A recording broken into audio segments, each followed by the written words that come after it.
All right, here we go, everybody. Episode 8 of Heliotrope Cathedral. I am your resident streamer, Fratscat. How's it going? Um, I have with us all of our Heliotrope gamers. This is a needle made of thread, as you'll see at the bottom there. A sub chapter of the Heliotrope Cathedral world and story. And we'll be playing today's episode, and it'll be our last for a couple weeks. So we figure we'll hit a climax here, see where the characters go, and potentially either revisit them in a future campaign or change gears. So anyway, I will introduce Dan, and he will take it away. Sorry, I think I had you guys muted that whole time while I was doing the intro, but anyway, take it away, Dan. All right. I hope you didn't say anything too bad about us. I am Dan. I am the GM. Aspects are all aspects. Here we are at the final session of Heliotrope Cathedral: A Needle Made of Thread. We're starting a little late, so my recap is going to be unbelievably short. But before I do that, Fats, who are you, and what is your high concept? Yeah, I play a character named Jonas. My high concept is becoming a god is blasphemy until one succeeds. Great. Kurt. I am Dabris, and I play the once thief of the group, and there are no men like Yeah, you me. haven't stolen anything in a while. Ted. I am Talab. My high concept is a life of repair for a fragile flower, But it was. all in the pursuit of love. That's right. And Bill. Hi, I am Verk, and I am the dim-witted pugilist of the pit. Bill, don't sell yourself short. All right, so last session, there's a lot, and it's a lot of this campaign has been a lot of world fuckery and reality altering shit, and we're going to ground it a little more next campaign, I think. But the very quick and dirty is the party finds itself finally having returned home to this world, or to the world of crucibles, wherein their navigator has been held hostage by a group of Leviathan cultists. In attempting to extract her, a bunch of things go right, a bunch more things go wrong, and the twin ships that the party has hijacked and that the other cultists have arrived at find themselves shattered into 1,000 marble pieces and warped into a world of ruin. Here to finish out their journey, hopefully to escape with their lives and their minds intact. That second part would be made a little difficult because of the high concept in play here. As becoming tradition, and I like to keep this going, every time the party goes to a new world, they will create this world by giving it 4 concept or 4 aspects, one for each party member. So Talab, being the first one here and being the one who actually acquired the coordinates for this world, is going to name the first aspect, and he has. It is actually, you know what? The did I not update the aspects? Let's see here. I'm looking at the Yep. spread. Let's see if it takes. There we go. The first aspect is the poppies of a ruined mind. This is a vast, I believe, foggy, maybe just dark field full of poppy flowers, which erode your very mind. They take your memories from you. So we're off to a really bad start here. And reminder, the theme of this world is it is a world of ruin. Worlds can be one of 9 things: a world of broken marble, a world of cathedrals, a world of madness, a world of oceans, a world of songs, a world of crucibles, a world of worms, a world of constellations, and finally, here, a world of ruin. Let's start with Frats. Frats, what is the second aspect for this world?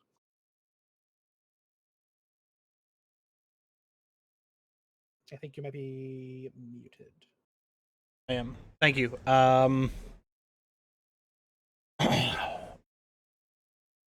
I don't want to. I can't get lost in the name of it at the moment, but maybe a state of deprecation, a constant state of deprecation. Explain that to me. Where everything's quality is constant. Nothing is ever in a state of perfection. Meaning, something that was freshly made cannot be 100% at total quality. So you're expanding the ruination not just from the ruined mind. Now we're making it physical. So physical objects, actual pieces of matter, are degrading over time. And even if you were to conjure one out of the thin air, it would appear partially ruined already. Yes. Like a rusted blade, a blacksmith freshly making steel and it coming out, and it already, before he sheathes it, it already has visible. Rust. Yeah. Can we tie that into something physical here in this world? Kind of like how we did with the other ones, where there's something. Is it the flower? Is it the pollen that does it? Maybe. What is there some kind of? Is it the air? What about this world does that? Can I give what mine might be, and it might tie into his? Sure. My idea was a field of haze. So as your mind goes, like almost like a haze of pollen or spores or whatever is doing this to your mind is getting thicker around you as you go, limiting your vision and separating you from other people. Eventually, you get to a point where you can only see yourself. Okay. A haze of, well, which is fair, it's your poppy flower, so it's almost like a haze of opium, right? Like it's these flowers are like producing the opiates in pure form and spreading it what's the word I'm looking for? Airborne. They're spreading it via an airborne method. So we'll say a haze of creeping pollen. Frats. Is it the pollen then? I mean, it could be something else. It could be there's Or could it be something. just totally in your head? You just see it as being ruined, or would it actually be a physical? That's part of a ruined mind. I think. I think that ties in too closely to that. Something very core and separate about this world. I think Frats is on it. I like that it's the objects deteriorate. There's something different about the literal carbon atom. Wow. You broke up after you said carbon atom. I think that. Oh, There's is something that all you said? literally broken or missing from the carbon atom in this world. Yeah. No, I love it. That's really specific. That's like super specific, and I think see how that. It attributes to everything, right? Yeah. It changes the soil so that only poppies grow or Yeah. something. It makes rust appear, yada yada yada. Everything's on a cob. On a cob. Hmm. That's World of Madness. That's not. Yeah. That's I'm trying to think what a good name for this is.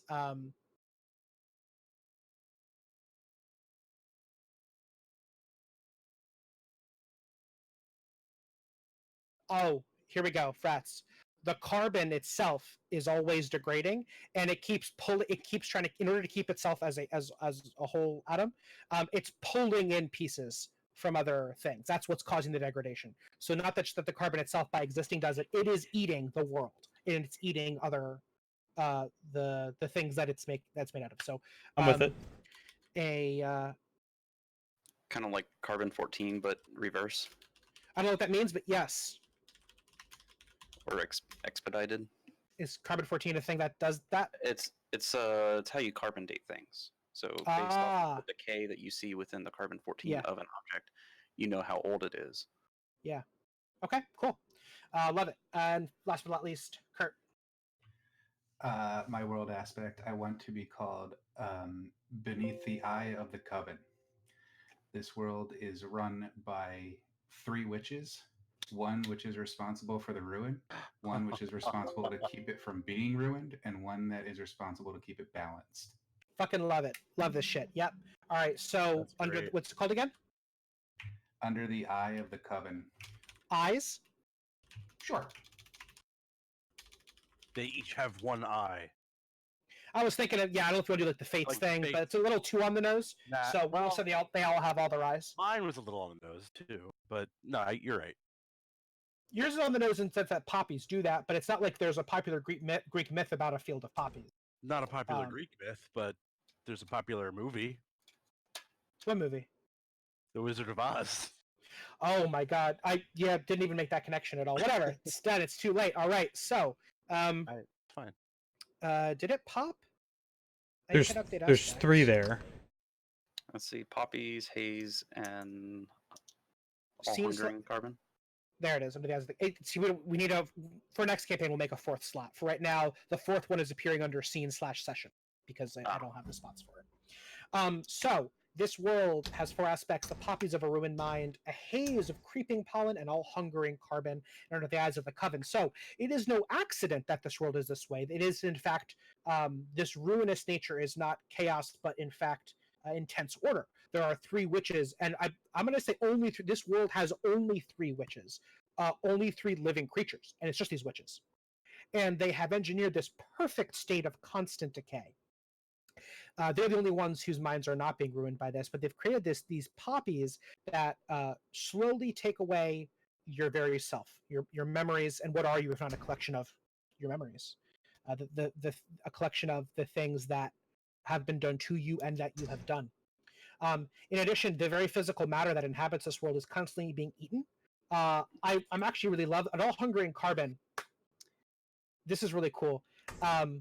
It is a thing that eats itself to make itself, much like the central metaphor of this campaign, a needle made of thread.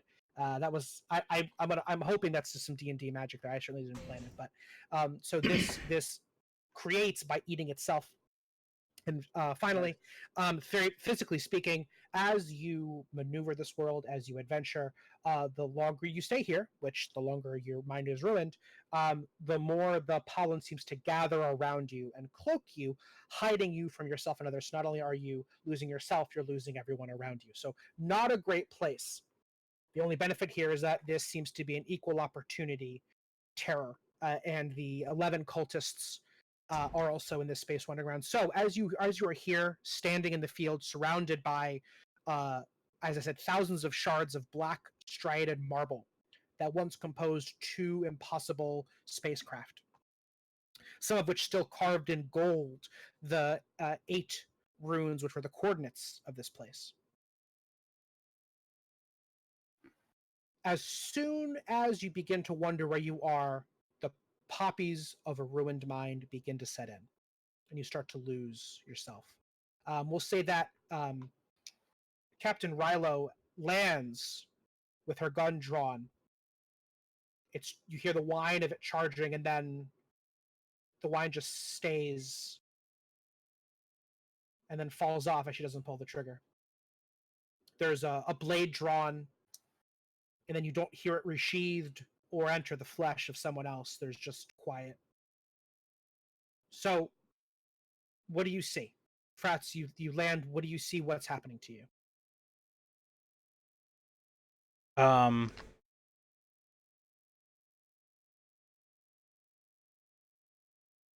so you said we can interact or see the ruin of the ships around us. Yes, you can. Yeah. Um, Every single piece that was once a ship is still there. It's not flyable right now, but no matter has been destroyed. It's just been cracked apart. so the ships look like they look like they've been in ruin for decades. Mm-hmm. They haven't been operated, or the once shiny and bright surfaces, the once bright lights that haven't come on in a while. The shiny surfaces have become matte with different layers of earthen material. And I'm, uh, Jonas is just kind of, uh, rather confused because he has no idea where we were shunted. But the surrounding structures that should be familiar to him are aged in a very particular way, and so it's confusing. Um, I think to Ted's description, this is in a field where we are surrounded by, uh, poppy flowers. And so I am eager to um, get my bearings and then also figure out what's going on with the rest of the party. You look immediately to Davros, and you look at him and realize that it takes you just a second to get his name off the tip of your tongue in your own head.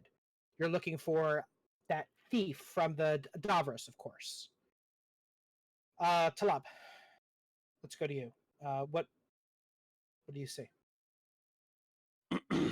So what I was doing right before this happened was the last thing I did was on the console I was scratching or etching the coordinates in with the scissors, and it's almost as if like I was still doing that. I obviously had to have finished because that's how the navigator got them, but I feel like I'm mid action with it still, kind of, but it's in the ground, in the flowers, and I'm etching the coordinates still, and I sort of look up like how did I get here?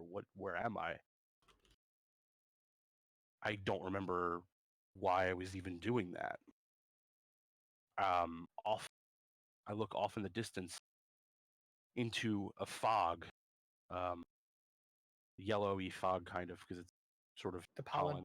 Yeah. Yeah, and I can see the figure of a dancing woman there's no person, but it looks as if the pollen is kind of in the wind, moving, and this thick yellow fog is coming to a head there. And it's not a shadow. It looks more like the figure is made of pollen, kind of. Mm-hmm. Mm-hmm. And as I'm sort of focusing on this, I can't it has a familiarity, a feeling of familiarity, but I don't know who it is. And just as I kind of start to head in that direction, I'm on my knees, I start to get up. There's a hand on my shoulder. I look, and there's not a person, but I can feel a presence over my shoulder. And it's as if this swirling pollen is, has touched me in a way that I can, like a person might touch you. Mm-hmm. It's very strange. And there's not an actual person there, but I hear a voice. It's the voice of the man from my past. And I stand up and I turn to where there should be a person, and there's no one there, but I hear the voice say, "Stand up, Talab. It's time to do your work." And I look down, and in my hand, the scissors just have the feeling that I have to do something with these. This is what I was doing when I was on the ground. Yeah. Something to do with these, maybe with those coordinates. I don't know, but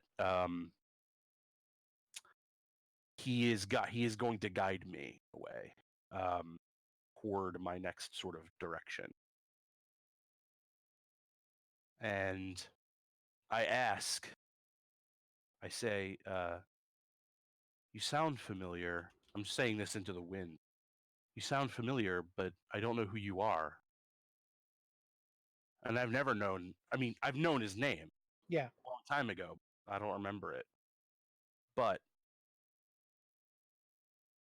the wind whispers back, Ba'ari, the originator. Talab, child, I will help you. And I'm just like, what? Okay. And so I head in the direction of the swirling haze of pollen. Mm-hmm. It looks like a dancing woman. Mm-hmm. Can I cut you off there? I want to come right back to you. I want to give these guys a start too, because this is wherever this is going, it's something big. Yeah. Davros, so you see Jonas turn to you, and for a moment, like, he doesn't recognize you. Behind him, off into the distance, you see Talab stand, look, and his words are almost lost to the wind, but he's talking to someone or something, and he starts to walk off away from the group towards a cloud of pollen that to you looks like absolutely nothing, just a cloud. What do you do? The navigator is right by Talab as well before he starts walking, right? Was she by him originally? She was with me. Okay, Oh, so with she's Burke. by Burke. Okay. Yeah. Davros will look out as he sees Talab start to walk away, and it takes him a second to Talab, come back, come back. Where are you going? And then Davros will actually start to follow Talab. Oh, okay. Talab, do you hear this at all? I imagine you don't, or it's muffled like noises. It just sounds like static, kind of. Yeah. Or like a very muffled, like. Okay. Verk, I'm going to say that you have the navigator with you, and there is another one of the cultists in front of you. He's half drawn this pretty wicked long blade. It looks keen as anything, even in the darkness of this world. It is sharp and brilliant. honed to a impossible edge. He bears a number of scarification on his head, carved in strange symbols you don't understand, perhaps pieces of rituals of his world, perhaps originating placements for what will someday be that crown that the cultist leaders wear. And he has that knife drawn out of its chest sheath and is looking at you, but doesn't have it raised. He's doesn't quite remember what he was going to do with this. What do you do? So coming in, I kind of similar in nature. I have my fists are clenched. Yeah. And like I was ready to punch something, and it's one of those things that like he feels himself so tense and Mm-hmm. but he doesn't know why. He looks up, he sees this other person with this blade, and he kind of wonders to himself, were we fighting? Just the confusion, just not quite sure what to do with himself at that point. He sees the girl, the navigator next to him. He can feel his heart going like he had been running. Mm-hmm. So he's not sure if he was there to help her or fight her. He's still kind of he's trying to see the faces and remember who they are. The only like anchor point that helpful is that the cultists are all wearing these like rich purple robes. So at least there's like a visual difference. But were they who they were and why you're here? Yeah, it's lost. So I'm looking around toward as you brought up the clothes. Just, are there people like me around? What are they doing? Trying to just gain that sense of what was I in the process of. You're able to pick out, and it takes you again a couple seconds, but eventually you get their names: Davros, Jonas, Talab, Rilo. You got to really fight for it. You got to fight through but you eventually get their names.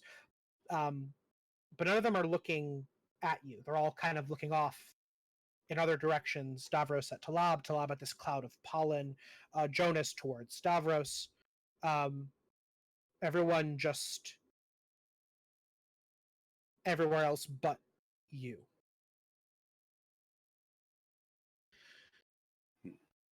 Talab. Yes. Oh, continue. You were heading towards this cloud of pollen. So as I move towards the cloud of pollen, everybody starts to sort of disappear behind me, and I was aware that they were there, but I was so sort of distracted by this, I hadn't even thought to kind of reconvene because I knew like we didn't immediately not know anything. It wasn't like Right. You're we right. dropped Yeah. in and we forgot everything, but I was distracted and sort of walked Yeah. off. There was this voice. I turn around to go, oh my gosh, I'm gonna be lost. I don't, and now they're gone. Mm-hmm. I've walked a lot further and faster, I guess, than I had thought. Like you've kind of done all campaign. You walked off to chase off that creature in the forest. You walked off to the flower in the garden. Yeah. I head back to them, away from the object, and there's a gust of wind that starts to push me back towards the way I was walking. Like the voice gently, no, Talab, no, child, you must follow these instructions. Turn back now. And I'm like, I can't leave my friend again. I start heading back to them. But as time goes on, I'm not seeing them. I change directions, trying to navigate through this is very difficult. But I'm lost. So the last thing I'll do is just to call out Davros, Burke, Jonas, Captain Rilo, anyone.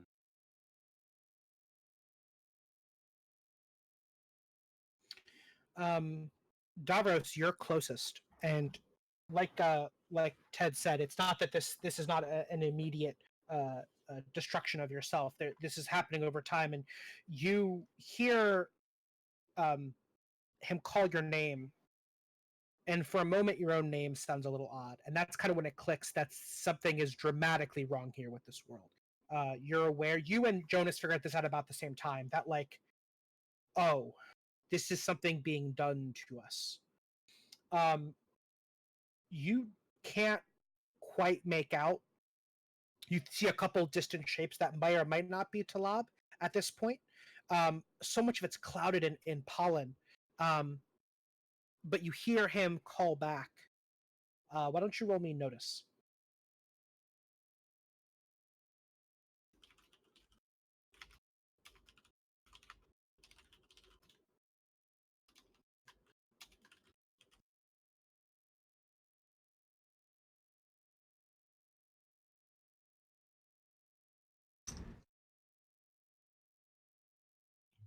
Did it pop? Zilch, yeah.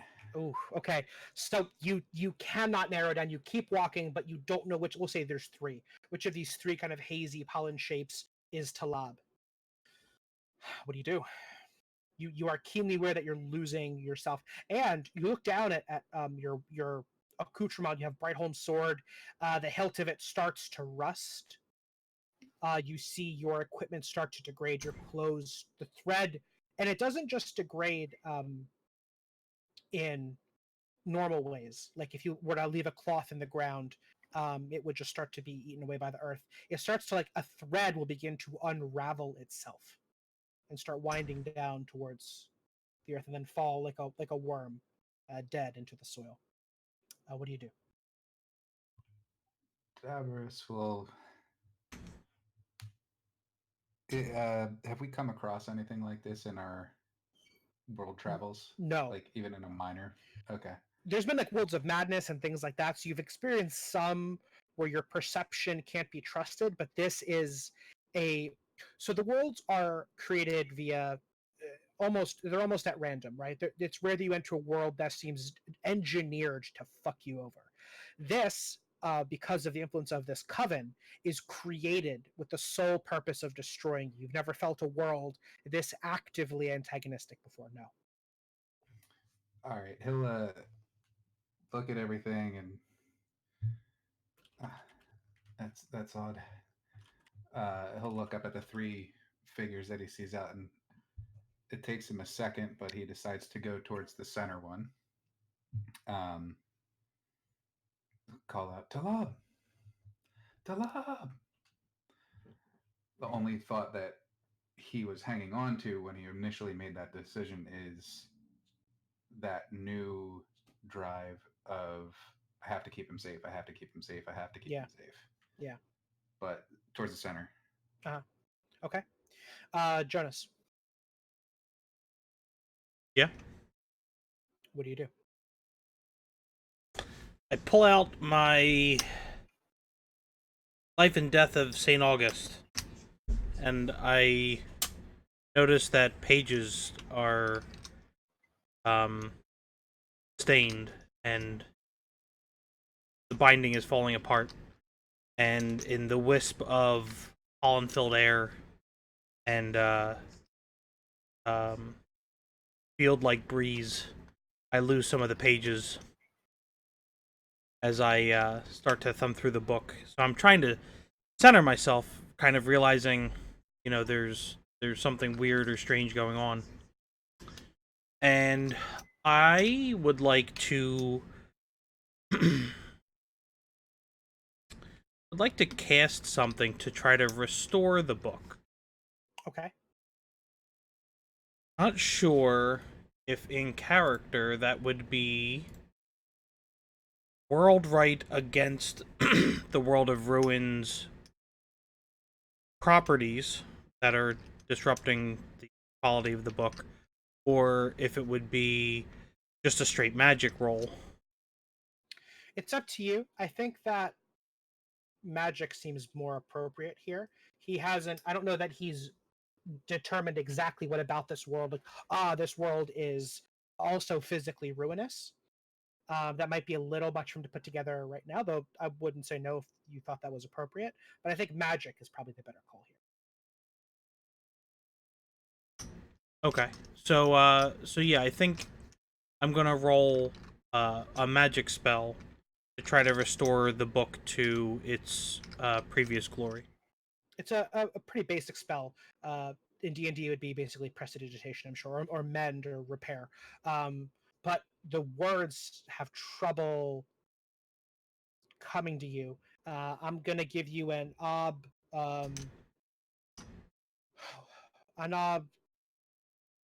1 for this, but it's gonna be an ob 2 because you are forgetting how to cast as this goes on. So we're gonna start off with your ob being up. Any mental ob is up by 1, so ob 2. Okay.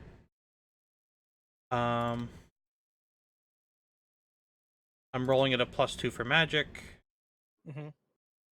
and I slightly come short. Rolled a 1. You're at a 1, so you can do a couple things. You can burn your truth, which will guarantee it for a +2, or you can succeed at cost. I think that's a good call. I'll succeed at cost. Okay, so it's a 1 point cost, so not that much. I will say that the way that you repair this book is something else that you hold dear or want starts to degrade. What else could possibly? So you don't have a lot of material possessions that you're particularly uh, that are important to you. This is kind of your biggest thing. What degrades to repair this book? What do you draw the raw? Um. Uh.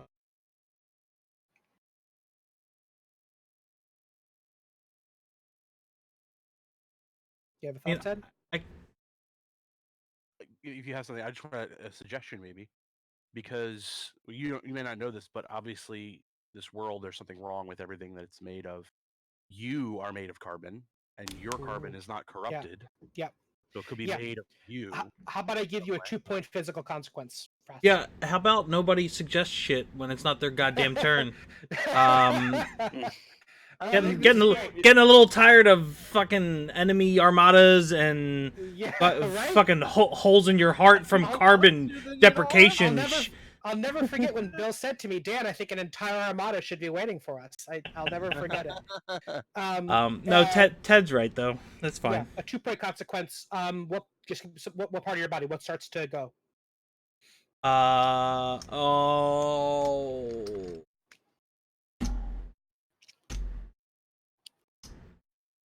You guys are gonna hate this. So Um, I'm gonna love it. I'm not gonna be dumb and say my tongue, but I His vocal cords. yeah no because I'm still the only one pulling off these incredible lies. True. But no, my uh my vision starts to decay. Yeah. So while I get the book back, I have trouble reading it. Um, Hmm. let's say a 2 point consequence is a rot of the eyes. It begins to pull the pollen. You kind of blink and your eyes are watering, and the pollen gets inside your eyeballs and gets behind them and starts to kind of pull at them and pull them away. And so it's always kind of working on your body, but as it stands, your body's natural antibodies are able to work against it for now. But you lose all of that. You spend all your energy into this book, and for a moment, your body is defenseless, and they attack the softest most vulnerable part, which is your eyes. So you have a 2-point consequence, a rot of the eyes, and the book is repaired. It is bright and shining new for like 1 second. Like the gold leaf on the outside, that when you had even gotten it when you first bought it was kind of already a little bit worn, is gleaming.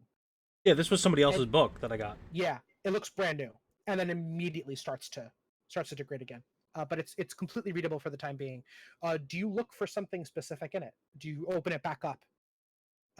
Maybe it's as you're reading it that you repair it so you can get one of the pages better.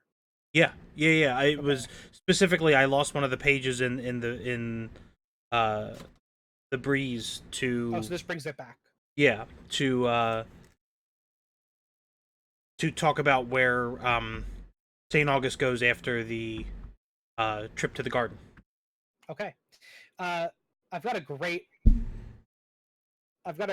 thread for this. I'm gonna come to you in a second, Verk, but I really okay.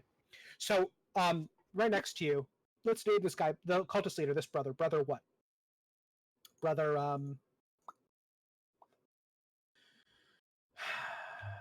Oh, Wilhelm. Brother Wilhelm.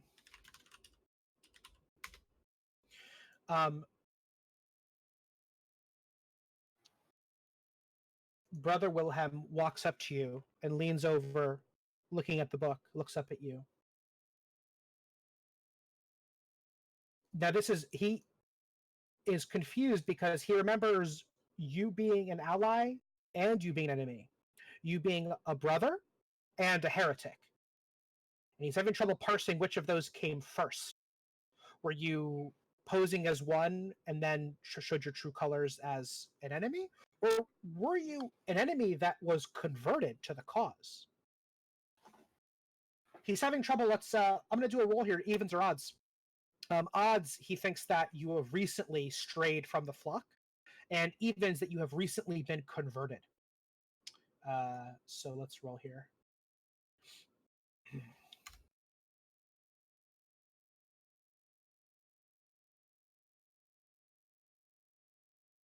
Evens.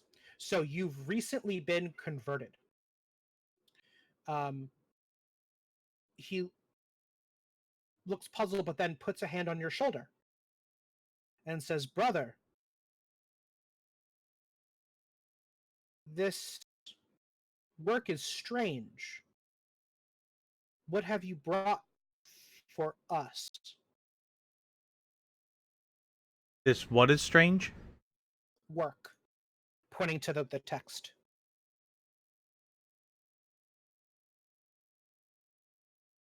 Uh, well, now what do I remember?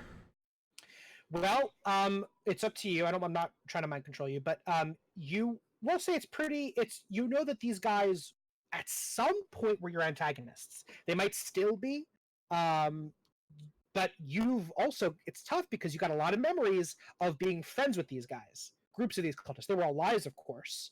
You were posing as a brother, but there's a lot of that in there. So maybe you don't remember at what stage of the con you're at, or it's up to you if you really are one of them.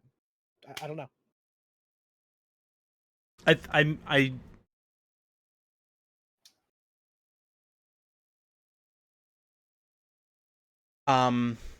I think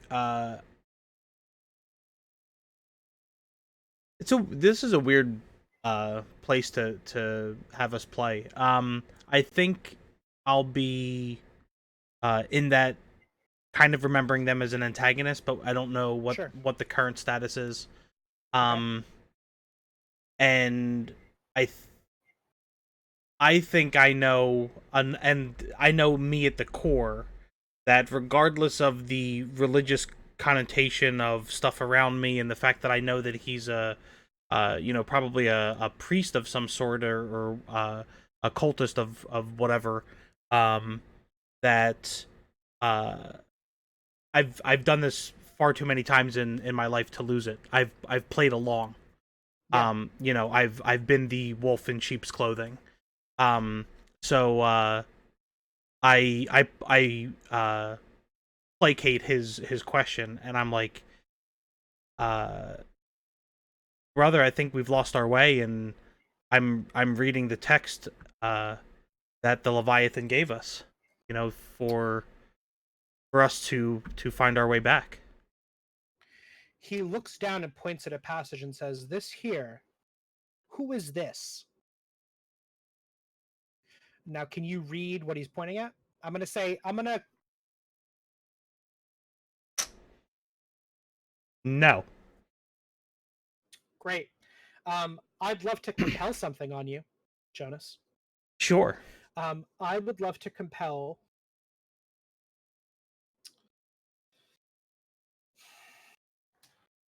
Which of these would be best?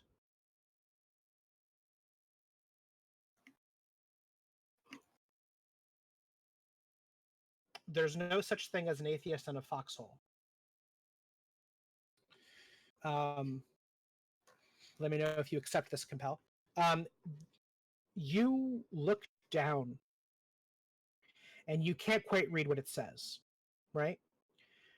And so he looks at you and sees the cloudiness in your eyes coming over them, and he looks at it and begins to read it out loud.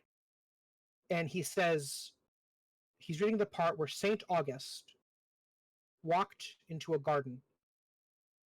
He spoke to the gardener, and he asked which of these fruits is for me. And he and the gardener talked back and forth about the fruits of labor and of spirituality, and that the only fruit truly meant for oneself is fruit from the tree that one plants.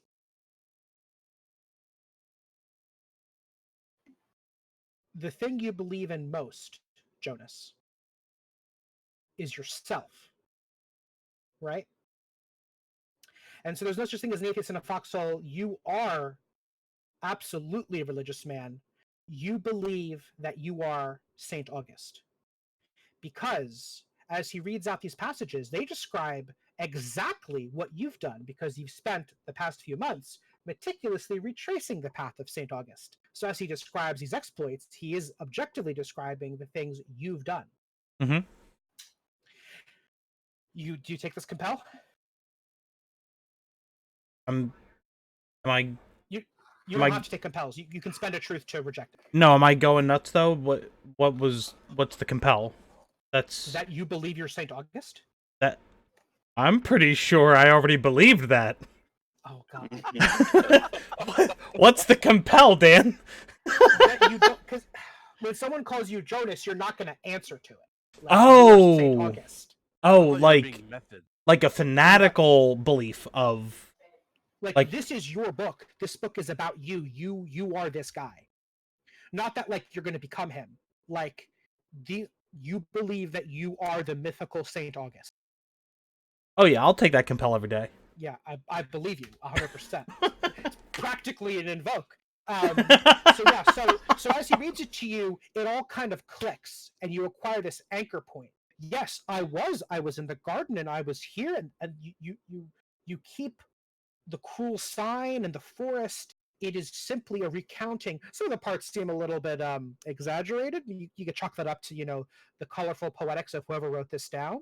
The parts that you don't remember seem to be a little pieces of fiction, but this is you. This is your book. I'm going to put the aspect in play on here on you.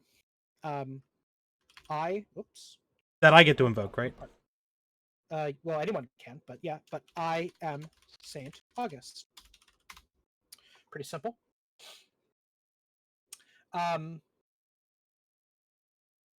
So he looks at you, and as he reads the book, and he's puzzled. He doesn't understand what he's reading, and he's looking to you for clarity.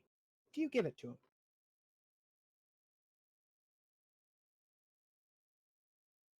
Do I? Like it just clicks for you what the truth is, that you're the man in this book. He's still reading it quizzically, wondering what is the purpose of this text. I think in this moment, after the compel, after the convincing, I think if Jonas truly believed he was Saint August, he would like he would hand the book over and take his leave from Brother Wilhelm. Really? I mean, I know the story like No, that's forward and yeah, backwards, yeah. and so I've been reminded. I'm now convinced it's me. I'm like I'm sure my story will help others if they hear it. So here you go. yeah. Do you tell him it's your story? I use that language, yes, but not like I don't think I'm as direct to say like I'm the guy that's in the book and the main character of this tale. I believe I say, here, take my book, take my story, and learn from it what you will. But the Leviathan's message may be inside. He looks up at you and he said, and I'll bite. He says, "Your story?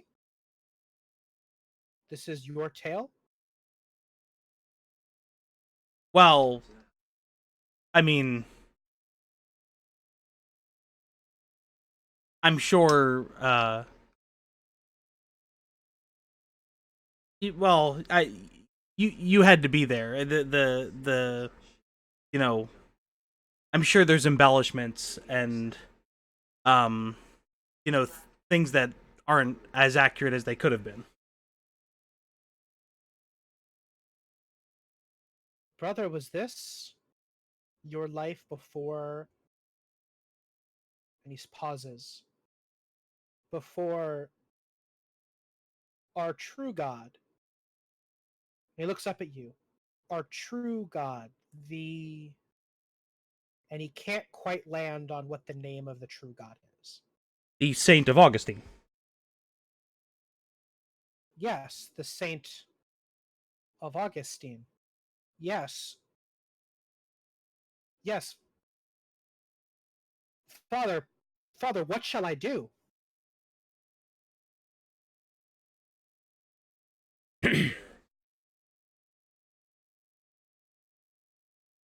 First, I think you should probably read the story and then find where you fit in the path of my life and death. He nods. This makes total sense to him. And he looks and turns the page and begins to read.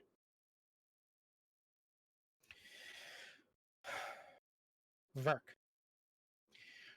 you watch Jonas, you're pretty sure that's still his name, talk to this man, and you hear him call himself Saint August.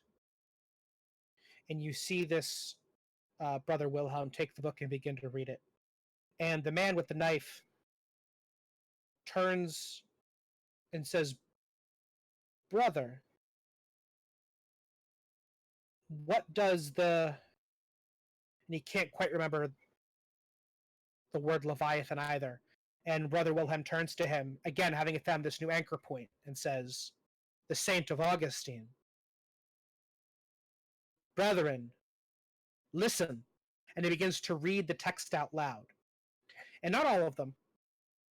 We'll say 5 of the cultists begin to gather around him and kind of drawn in and begin to listen as he reads. Verk, what are you doing while this is happening? The navigator was gripping you tightly and now is kind of let go as she also starts to, and you hear the device just kind of like softly saying, "Waiting, waiting, waiting." I'd like to think that there's like a glitch or repeating noise in that.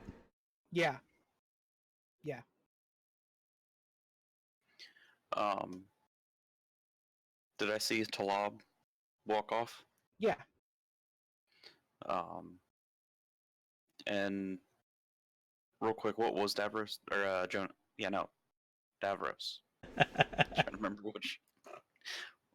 What was Davros doing the last I? Also walking off to follow Talab. All right, I'll. Is Jonas between us and Talab? If you'd like him to be.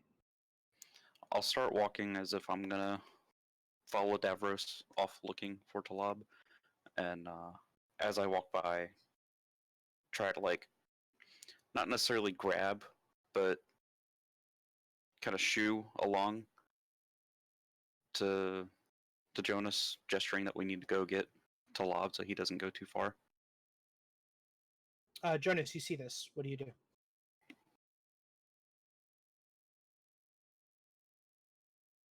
I say, sir, unhand me, you mongrel. Do you really say that? Yeah. Okay. um, I'll chalk it up to maybe he's not who I thought it was. I mean, the guy. I thought it was Jonas, but these people are calling him St. Augustine. So maybe it's not really Jonas. Maybe he just looks like him. And I'll just keep walking. And does the navigator follow me, or? Yes. Yeah. Okay. So yeah, I'll start walking off with Davros trying to find Halab. Okay. So, Jonas, do you walk off anywhere in specific? It looks like the three of these guys are gonna be together now, or somewhat together. Do you walk off in a particular direction? Do you pursue a particular goal?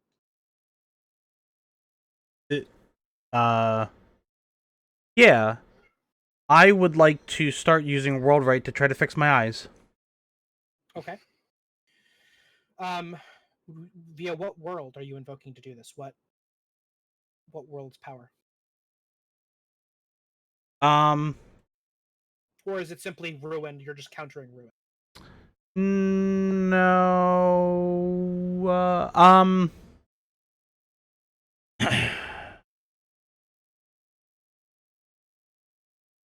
Yeah. Yeah. Are you miming waves or a worm? The oceans. That's true. I'm with Ted. Actually, I could see that being either thing. Um. I don't think you want worms in your eyes. No, it's better. It's way better this way. The worms eat the pollen. It's fine. Yeah. Constellations. Okay. Um.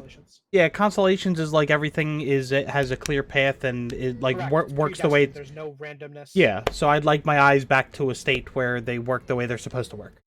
They're definitely going to see a specific thing. Correct. We're on the same page. Yep. They will definitely see only one specific thing, and that I am St. August. We're good. Yep, we're all on the same page. All right, roll me World Right. Abdos. Um.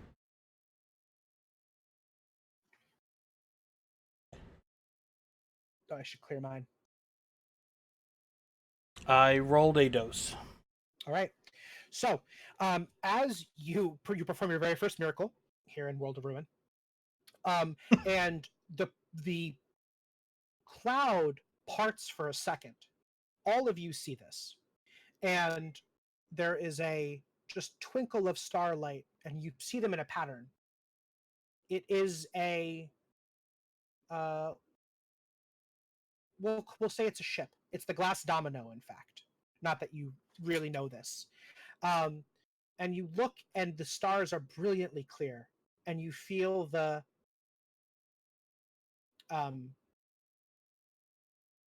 pain and the cloudiness fall away from your eyes.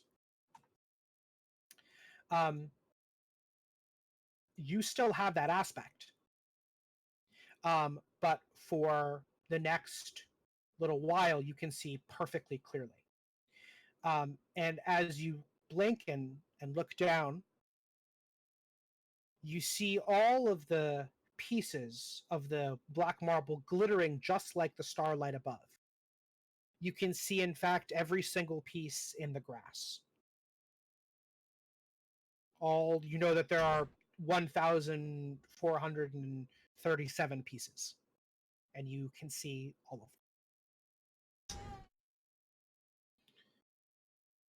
You hear the voice of Brother Wilhelm speak out loud. He is reading from the Tale of St. August. He's reading from this passage.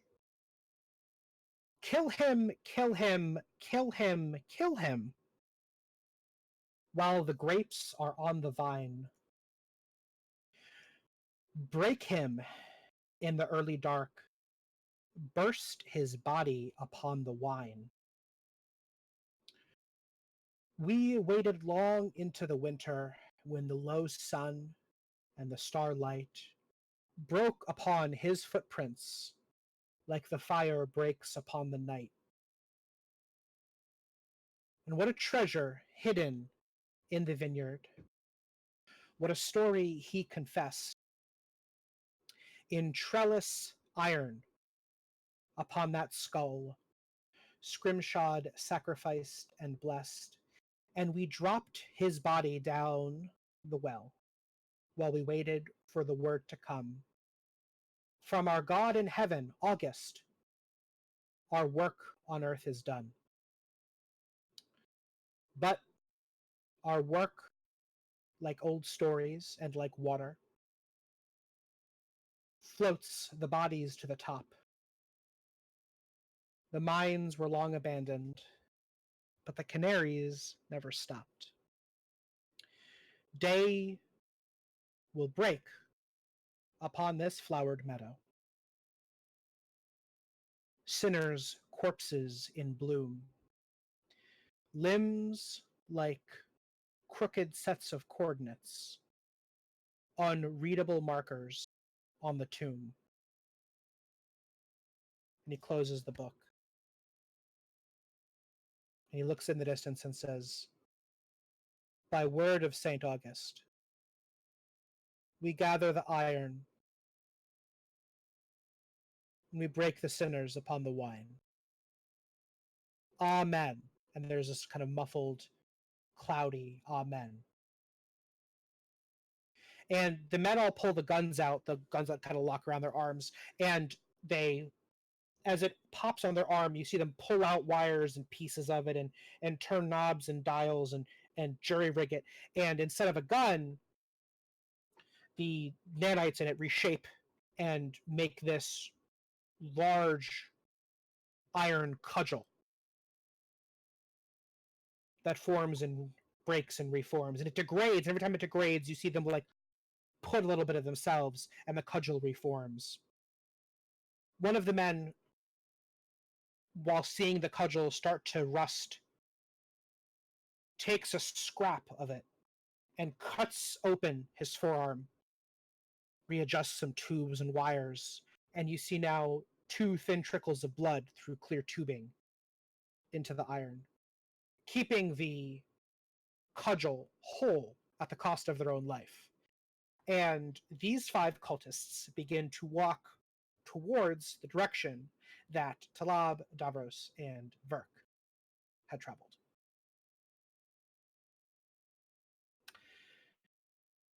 Let's cut to you 3. You first, Talab. As you walk off, you hear that voice again. Ba'ari, the originator, the teacher. This way, Talab, please, child. Please.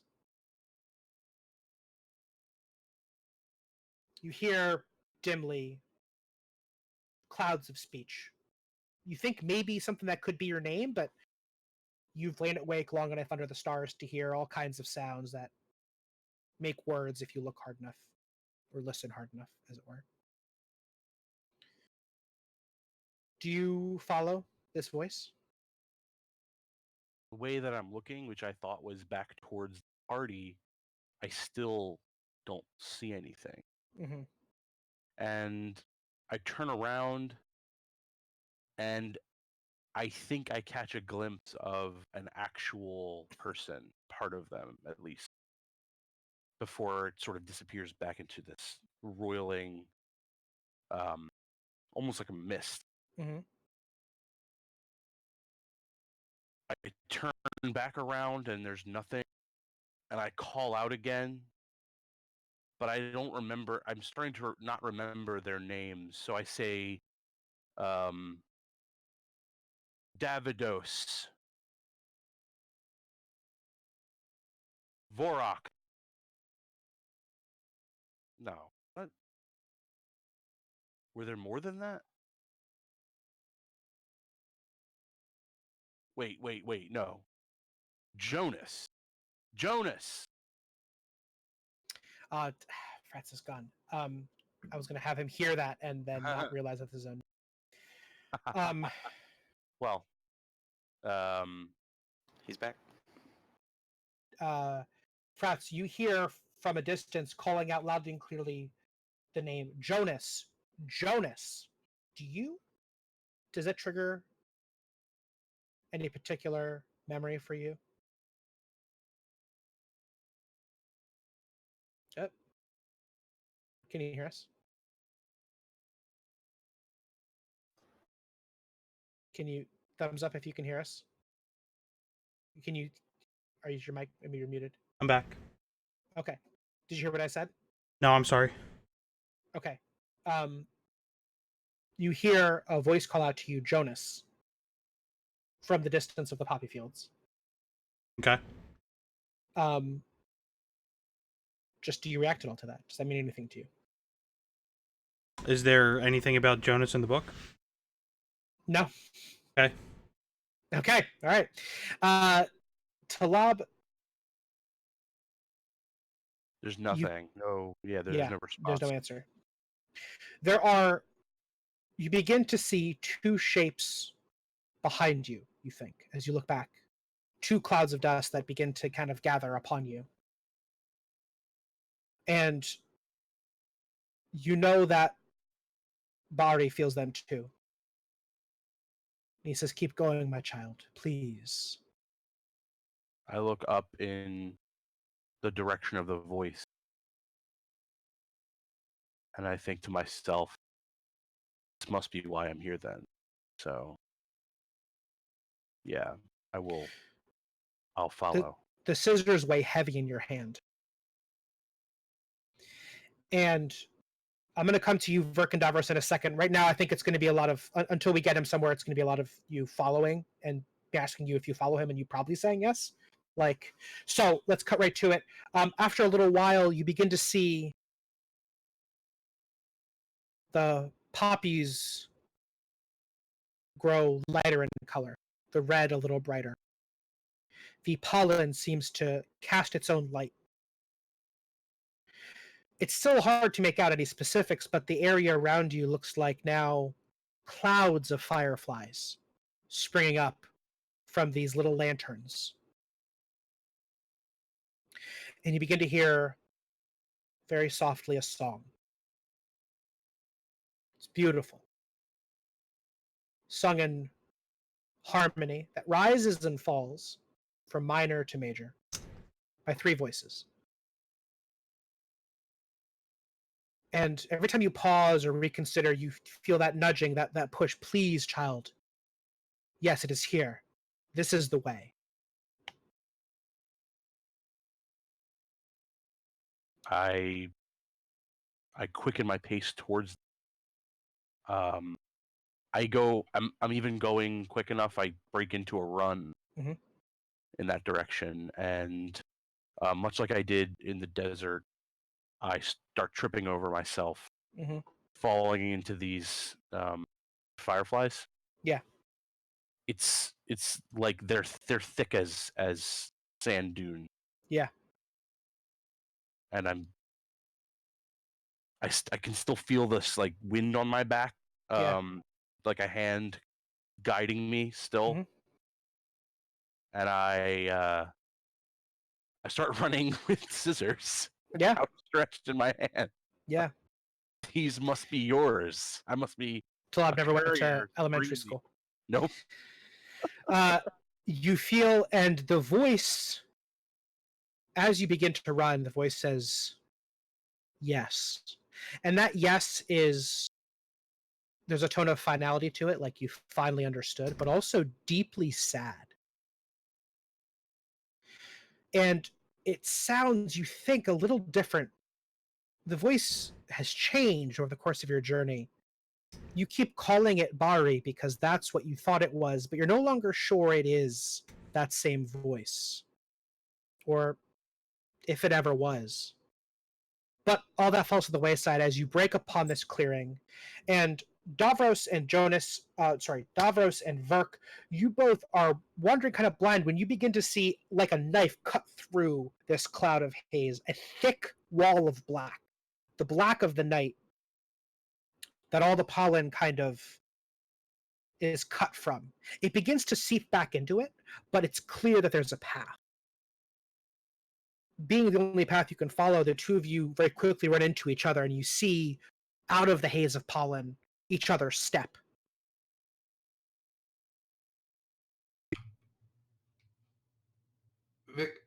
Victor, right?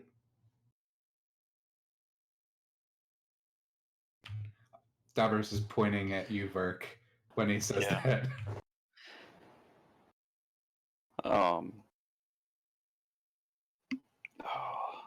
Just at a loss right now. Perfect.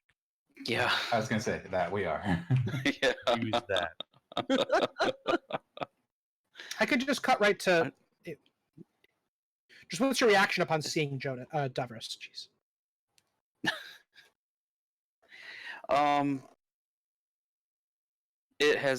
It's been a few minutes, right? Since Yeah. or longer. A few How long minutes. is it? A few minutes. God, I mean, in real time, like we're gonna say actually maybe hours. It's Hours. so easy to lose track here.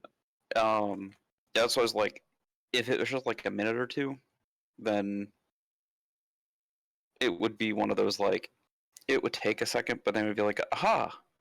But I would say if it's like a couple hours, he sees him and he just it really takes him some deep thought for him to register that he knows this person. Yeah. Um, You think his name might be Pony Boy?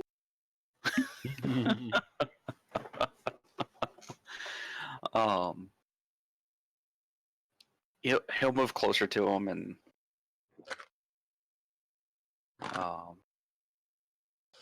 what were we doing again?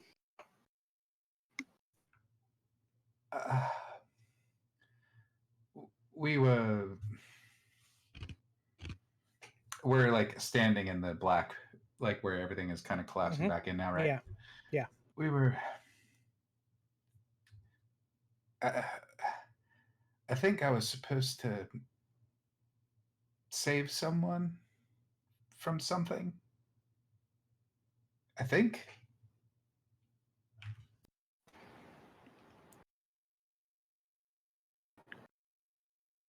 We were following someone then. Yeah. Yes.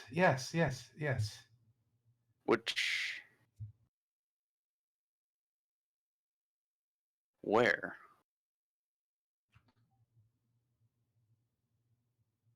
Which I way think were it we was going? that way. And I'm just gonna point where the the down the the clear path. Verk, I assume you follow.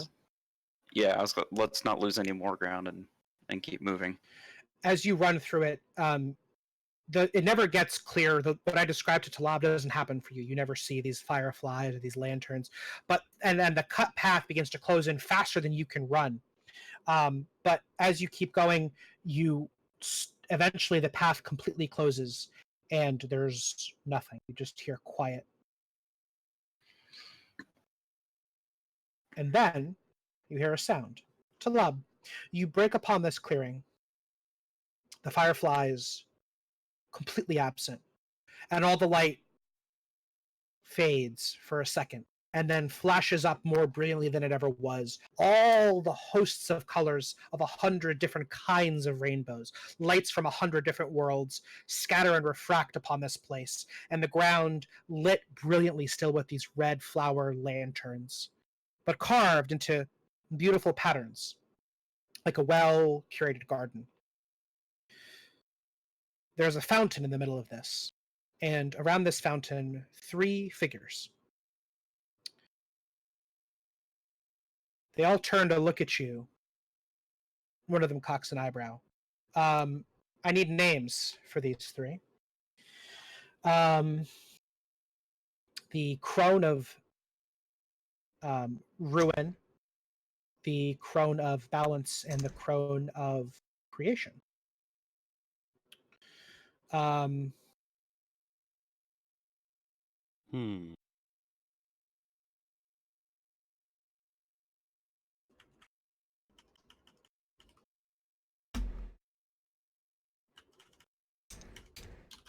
Dwindle, and tithe. I don't know. I say Windle, dwindle, and tithe. Swindle, dwindle, Swindle. and tithe, like tithing on Yep. offering. Yep.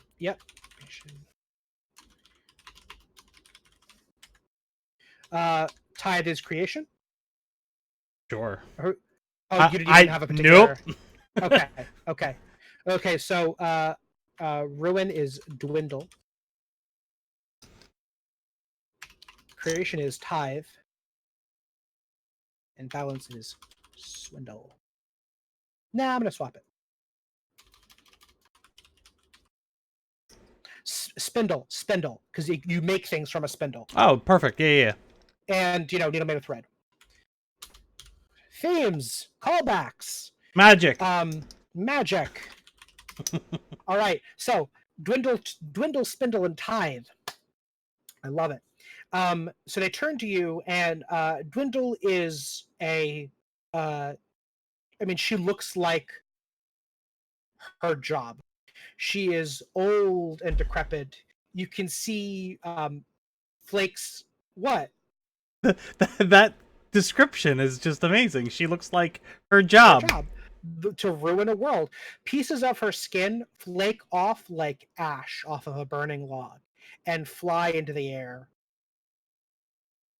A little like in Dark Souls when you're embered, but without any of that light. There's just kind of a falling ash to her all around. She leaves a trail of it in her wake.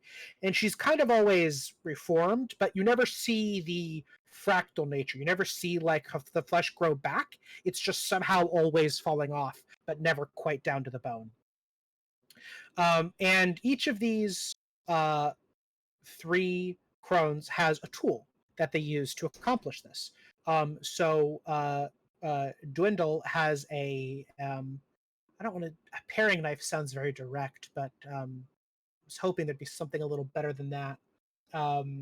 Chisel? A chisel.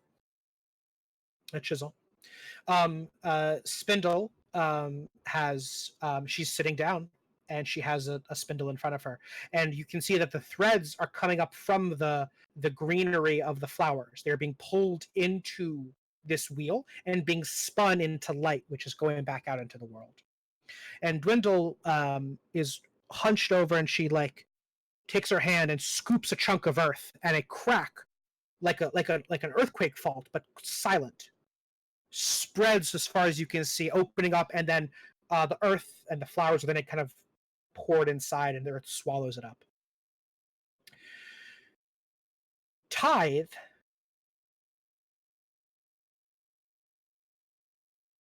could be a sack of coins. It's on the nose, but I don't hate it. What does tithe have?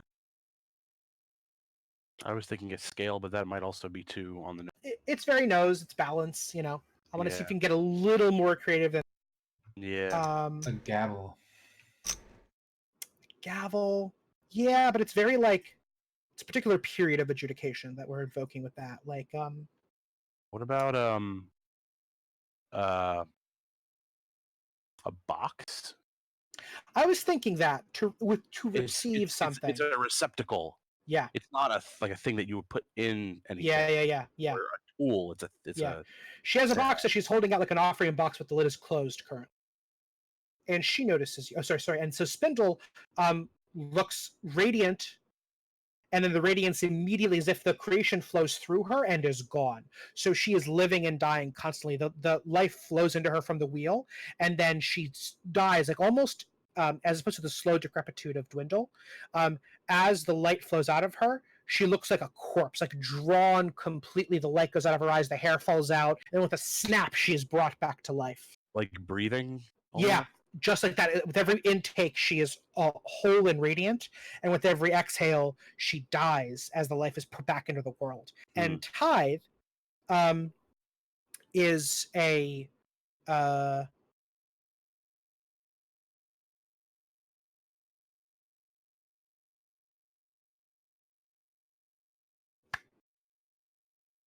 I'm wondering if I'm going to regret this in a few months if I do this. I mean, why not?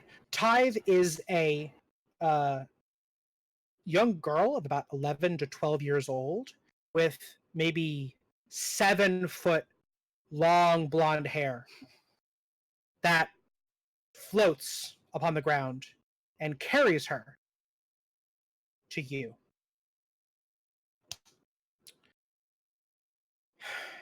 And she walks, so now she's like eye level with the hair has brought her to you. And do you say something? I'm breathing heavily, like, Yeah. and I fall to my knees in front of her and hold this one hand that has the scissors and the other up to her, like I'm now beneath her level, kind of, and holding it up to her, like this must be what I'm here to do, to give you. And you hear her say,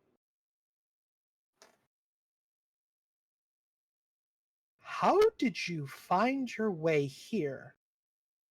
And the device next to the navigator, who's with you, Davros, and you, Ver, says, like, glitching out, how did you find your way here? You hear it from both the device and a direction off into the distance. With another couple steps, you see clearly this vision that I've shown to Lob. No sooner does she ask that question that she turns and sees these 2 or 3 now new creatures coming out of the fog and locks eyes with the navigator, her eyes wide. And the navigator looks at her and they each kind of turn their head in a different direction, looking at each other. Verk, what do? You see Talab on his knees offering up these scissors. You know they're important in some way. There's something about them that's important. And Davros, you know this as well, and you see Talab, if that's his name, on his knees offering this. Well, what do each of you do? Also, you see something that looks just like the navigator. I was just about to say, is she like spitting image of the navigator, or Yeah, like not a twin, but like a sister. okay, so close but different enough Yeah. that you're not gonna be like, Yeah, she's not you, yeah. or she's you, kind of. Yeah. Okay. Um.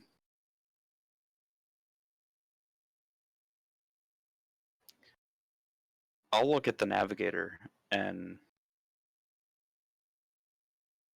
ask her if she knows who these people are, because I'm trying to think if it would be. We never really knew where she came from, or Nope, I had no idea where she came from. Yeah. I made a girl with long hair that she could float, and she was like vaguely magical and shit. I've decided just now that I'm pretty sure every world has these 3 spirits that manifest in different ways, and in this one it's a coven, but through the fractal nature of these worlds, there's going to be times where they manifest in the same or almost nearly the same way. And she came from a world of madness that was not too dissimilar. People were kind of losing themselves. Yeah. And so she is the spirit of balance of that world, which is now long past. You took her with you, so probably that world is now like completely exploded. And she is a tithe. She is a we're going to say that these names are also titles. World building. So she is the navigator is a tithe, and she looks and she says, "I never thought I'd see you." And you hear them each say that to each other. Is this like simultaneous, like Yeah. stereo? Yep. Okay. Although one of them's coming from this device, so it's hollow. Hold on.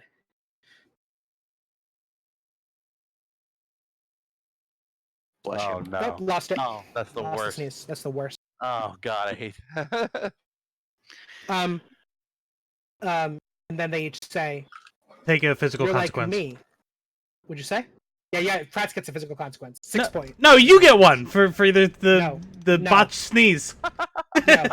Frats, there's the thumbnail, by the way. What? Oh yeah.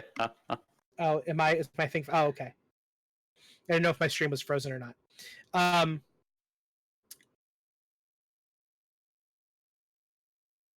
And the navigator looks at you and looks at the other one at Tithe.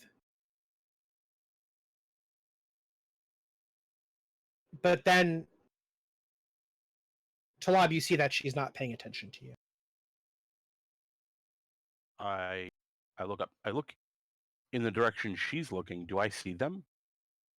Yeah. Okay. They're physically there. Do I recognize them? Vaguely. Like you'd recognize Rashida. Something from a past life. I move between her Tithe, this new Tithe, and the navigator. And I kind of put my hand in front of her like, what are they here to do? This isn't what's supposed to happen, I don't think.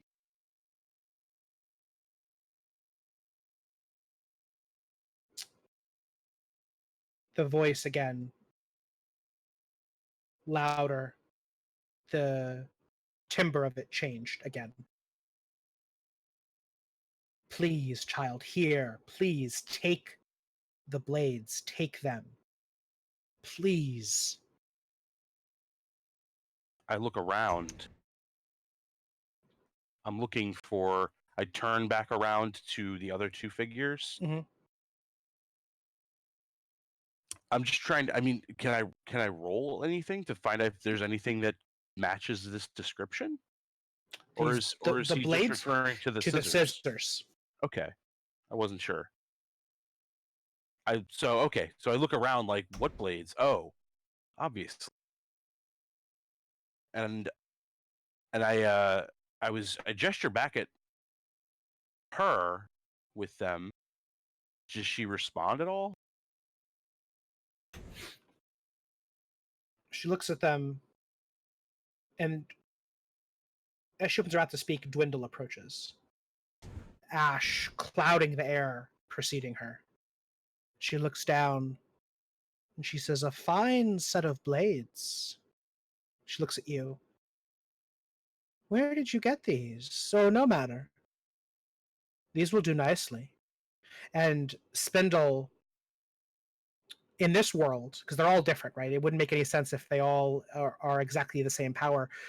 Spindle is barely hanging on. It takes literally all of her life to pump a little bit of creation into this world, so she can't leave the spindle which she's operating. And she says, "No," and then the no is cut off by her death. And she breathes back in again. "Wait," cut off by her death again.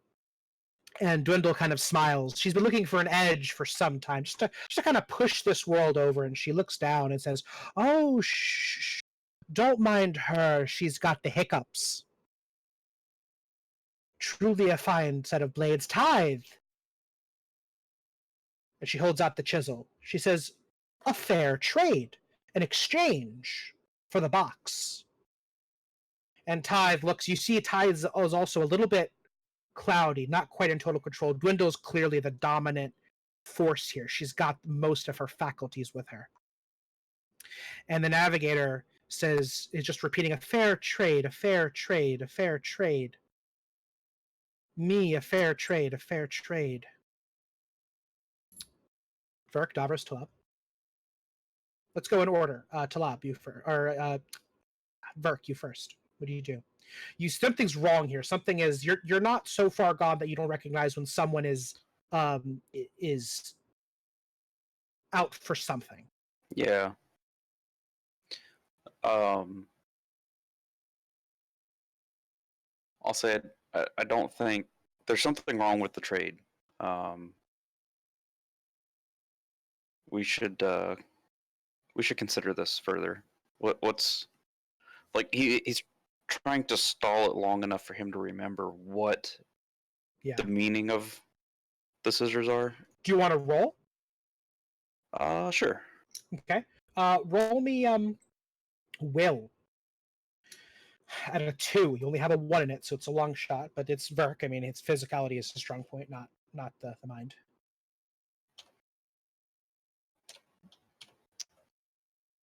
All right. Nope. A 0. I got a Okay. 0. Do you want to burn a truth, or do you want to let it go? I'll burn a truth just to get the +2. Yeah. Okay. So you're Um, at 0, spent of 8. What aspect do you invoke? Let's see here.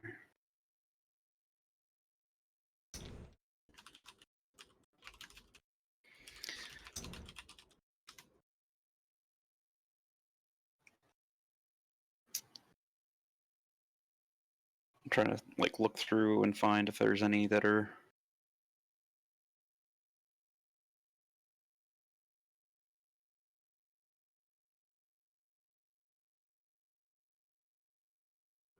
It is tough.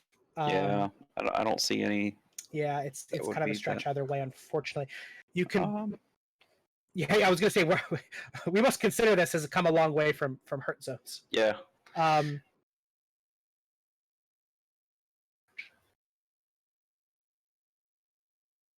I'm gonna say intimidating by default. Okay. His presence there, when he says like let's consider this, it sounds like he's saying like everybody stop, Gotcha. and that buys him the time. I think that's Okay. fair. So you're at 2. So you say let's consider this for a moment, and it comes out like we must stop, and everyone kind of halts. Even Dwindle pauses and looks at you. All eyes turn on you, and for a moment, as everyone tries to remember who you are or figure out who you are, not that you know the answer yourself, but something clicks. The scissors, the tools, the garden, the gardener, the task. So right now, Verk is the smartest person in this room. By the way, he knows what these things are and what they do. So this is great. He'll look over to Talab. Remember your given task. Remember the gardener. You need those to finish what we were sent here for. Yes, what you were sent here for, to give us the tithe, the task of deliverance, and we thank you so much. Please. Gardener. And Dwindle reaches for it. What, I This what, this won't be our last. This won't be your last task. You're gonna need them later. You don't want to give these up. Oh, don't listen to him, child. Don't listen to him, please. He's confused. The poppies, you see, they confuse people. It's a terrible affliction upon this world. I'm so sorry. But please, yes, the tithe, the task, yes. Your mission to me, please, yes. And she's kind of like reaching for them now. would Verk's stating of this jog Davros's memory at all? Yeah, I'm playing as this. to why he was following? It's fate, so I don't want to go too hard into like. So normally in D&D you have like you do your will saves, and if you succeed them. But I'm cool with playing it a little more loose. If you realistically think that it does, then it does. I'm okay with that. Okay, I would like to actually take a compel at this point in time That sounds great. of a touch of blood and madness. All right. And having all of this come back to Davros of, oh yeah, he needs to do something on every world. I'm trying to save Talab. We're all in this compromised position, and that one right there is trying to take it away from him. I want Davros to become aggressive with Spindle immediately. Spindle? Dwindle. I don't know how you confuse the names. They're very different. Frats, I got to give you MVP for that. I'm already world building this entire. I'm retrofitting my entire what's it called? Multiverse to account for like the presence of Dwindle, Spindle, and Tithe. It's fucking great. All right, sorry. So yeah, what do you do? he's aggressively going to walk up to Dwindle and say, no, no, no, no. Like, get in between her and Talab and say, no, he needs those. They're not for you to take. I was just about to do that. I was gonna follow through with the intimidating by default and just stand between them. But yeah. Okay, so the both of you now approach Dwindle, this goddess crone. You step, I'm assuming, between her and the scissors. Yep. Okay. And in addition to that, just because this is something a little bit out of Davros's realm, because he's being driven by this touch of, well, it was mad for him to get in front of this super powerful being in him, but the touch of blood he's going to draw what there is of Brightholm's sword. I don't know how much it's degraded in this point in time. It's enough to kill a man, but just about barely. Or a woman, as the case may be here. I'm gonna the aspect I'm gonna give you, because a compel's got to accept it. It can't just be a nudge. It's got to be a hard set. I'm gonna give you unquenched bloodlust.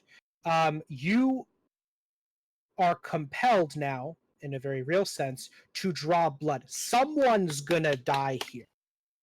I don't care who it is, but you're not going to be free of this single compulsion until you take someone's life. Verk, again, you see that. You saw it last session, you see it now. You see that red in his eyes. You recognize it. You've seen it a thousand. You have like a sixth sense for this. You know when someone is in the pit, because what you've seen a lot of is there's a game to it, right? There's like hey, Verk, tonight we're going to do like a reenactment of this kind of battle. And you kind of know there's like you have moves that are not as brutal because they're crowd pleasers, right? Yep. And you see when someone, there's always they flip that switch. Yeah, and they're no longer playing; they're actually out for blood, and you end up having. I mean, you've never lost, so you end up having to put them down, but it's not part of the crowd. It's not, it's not part of the game, and you see him just it flips. Yep. And you know that can be an advantage. It can also go terribly wrong. You're not in control of your own violence. She doesn't really notice Davros. He's smaller. He's holding a almost broken blade. She's looking at you, Verk, because you're massive and intimidating by default. And she says, "Oh, child, please, please." And she kind of makes herself even smaller and more decrepit. Mm-hmm. Why would you hurt me? No, I only want the scissors, a fair trade. And she holds out the chisel. I could never. I would never. And she just kind of keeps crunching herself down. Let's see. I'm trying to think. Like I have it in my head how he just kind of, like you stand a little taller. You kind of. He's making himself look bigger as he tries to make himself lumber over her. We're not going to fall for your deceit, you old hag. Wow, rude. Yeah. Well, he's starting because she's being pushy toward this, and he knows that he's trying to protect his friends. Yeah. And he gestures toward Talab to like put them away. Just this has gone on long enough. We need to. This trade is over. It's not going to happen. Talab, you are perhaps loath to put them away because you're here to do something with them. Yeah. But you're here to cut. And the key is this too: the scissors are a device that, regardless of what they change by destruction. They change by cutting something. When Jonas removed all the clouds from the world, what he did was effectively change the course of a battle wherein the sun was shining bright instead of cloudy that day. But he did so by removing thing. This does not create; it creates by destroying. Yeah. So when she was coming towards me, coming at me for them, yeah, I And Spindle was saying no, or starting to say no. Yeah. And even though she wasn't actually able to get out a whole lot, it did kind of make me aware of her more. I sort of glanced in her direction, and she looks. I'd like to say when she breathes in, she's at the height of her breath. She is beautiful. She reminds me Of of Rashida, yeah. someone. Yeah. And I'm just like instantly like, was she the figure that I saw? Was she what drew me over here? Mhm. And I back away towards her with the scissors out, and I'm wondering to myself while looking at her, is this what these were meant for? I'm kind of going now from one to Yeah. the other, like, Yeah. what was my task? Which one? Maybe this is it. And I start approaching her with the scissors rather than the handle outstretched like to tithe, Mm. or the closed blade out against my chest, kind of clasping it with Dwindle. Now I have the open blade out towards her. All right, fascinating. I'm going to say Dwindle doesn't realize this. She's still staring down you, Ver. Mhm. Davros, are you kind of circling? Yeah, Davros is getting ready to give her the The old what for? the old what for. So I'm going to set up a scenario here.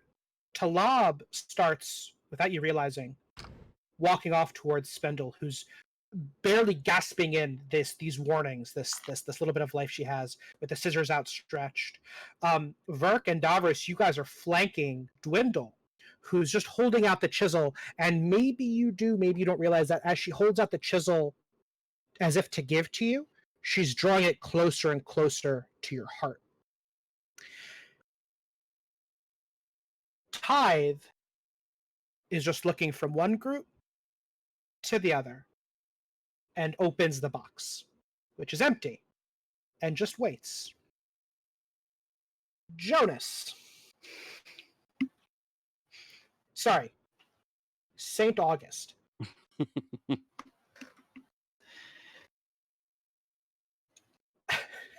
Sorry, guys. This is not the last session. We need to do more after this. Saint August. You see your devotees, your apostles, walk off to follow the trail. This cut of black. This space of nothing that Talab has left. Saying, "Kill him, kill him, kill him," while the grapes are on the vine. Break him in the early dark, burst his body upon the water.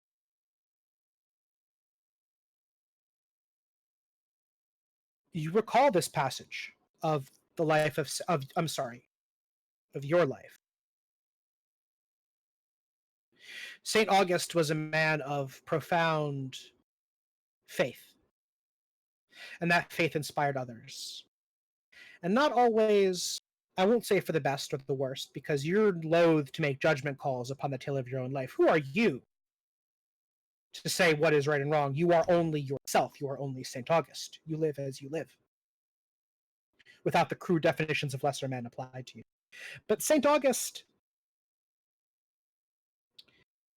led men astray. In his image, later in his life, in his name, there was bloodshed, there was murder. There were figures who followed him and took his words upon themselves and created factions in his name. And there's something I said last session that, as you think on this, it kind of clicks. St. August was a good person. Remember last session, we talked about the haunting realization that occurs to Jonas when given this book back, when looking over it back in the shrine, that the biggest difference between him and St. August is not the journey or the power or the will that St. August is a good person. What do you do with that? Do you take it and invert it that it's not true, it's fabrication? Does that what does that do as you see these men walk off? Iron cudgels full of blood in their hands, chanting, "Kill him, kill him, kill him, kill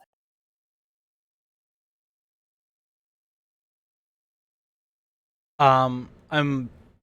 I'm closely walking the path of uh the life I must have led. I guess is the right way to put it. So I am curious as to their interpretation of the passage. And so nonchalantly follow closely, but with like my arms crossed, clasping your arms behind your back, like without a care. Like I'm not at a ready. I'm Yeah. not at a, you know. And I'm curious as to what my apostles believe is supposed to be happening. Okay. So, is it safe to say you then arrive where they arrive? Perhaps a few moments behind them. Yeah, I'd say a moment or two behind them. Yeah. By the way, the other 6 cultists by this time, the ones that didn't heed the call, long scattered, now off, who knows where, almost certainly completely consumed by this world. Oh man, I forgot about Captain Rilo. I'm so bad. I am so bad at PC NPCs. Like obviously, Captain Rilo is the best I've done in like many campaigns. Usually, I completely forget about them for like whole sessions at a time. I don't know, man. She's also there, fucking with a gun. I don't know what to tell you. Like she's with Could she have just stayed with Jonas, aka Saint Augustine? Yeah, that's fine. That's fine. Would She's she with you. Being his bodyguard almost. Sure. They assumed that was another apostle because of the armor and the gun. Yeah, yeah, that's true. That's true. That's right. That makes total sense. There you go. And she's looking for her crew, and this is a crew of sorts. She follows you and comes upon this scene. Looks kind of quizzically back and forth, taking it all in. Looks at you, St. August. And you hear the kill him, kill him, kill him, kill him take on a musical tone. It begins to become a song of itself. And you three, the rest of you, hear this coming from all around you. As Talab makes his way towards Spindle, and as Verk and Davros circle to flank Dwindle, you hear this coming from the beyond, coming from the black. All 3 of you roll me notice.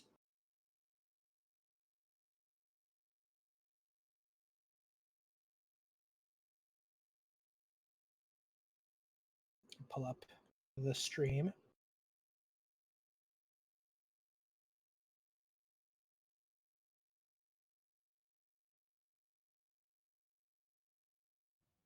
Two for me. 1. Also 2. I don't see it, Ted. There it is. Popped up, yeah. So Talab and Davros, you guys hear this chanting. You recognize the approach of 5 figures, led by an apostle. We're going to call him Apostle Wilhelm. And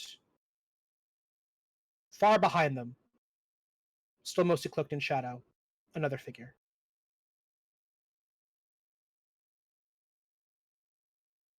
Verk, you don't recognize this. Talab and Davros, do you do anything? Does this? I mean, you could very well mean nothing to you at this point, but In the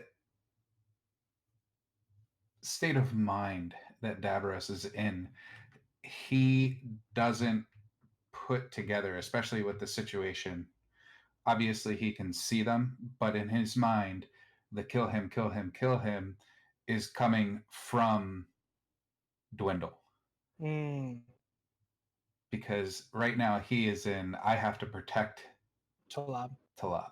Yeah. If he remembers the name, doesn't matter, but he Yeah. has to protect This that thing. individual. Yes. Yeah. And he had this antagonist in front of him who he's now gained position on. Mhm. And then in his mind he hears kill him, kill him, kill him.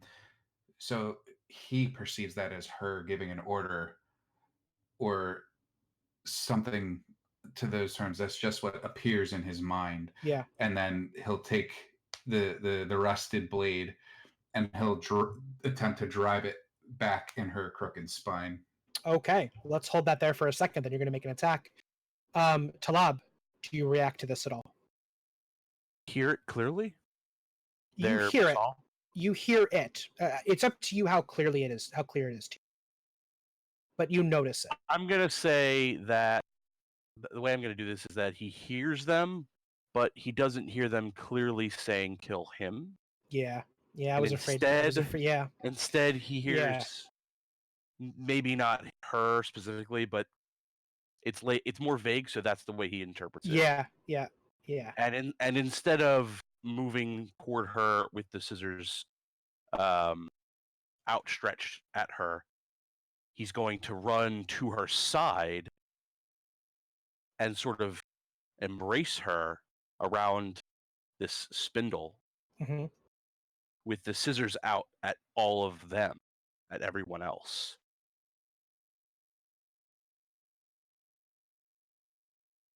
And she's in his arms, living and dying every moment. And you know what? He's now feeling an incredible attachment to this person, even more so than before. It's a very strong feeling. It's starting to overtake the rest of his emotions, right? Hmm. So he's not. I'm not going to take any attack or action. He's just holding in this sort of like, I'm going to fight for my life for this person.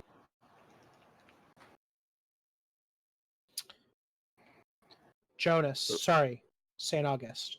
Real quick, so for the whole not notice, so Verk, his rationale for not recognizing this, he's so focused on watching his companion. Yeah. And this chisel pointed at him, that's what he's consumed in paying attention to, is just those two things. He's waiting. Is she going to make a move? Is he going to make a move? Hmm. When do I need to make a move? Yeah. Oh, very soon. Yeah. Well, no, but that's what's going through his mind. No. He's just, nothing else is right here with me. I don't need to worry about it. That's kind of why he would miss that. Yeah.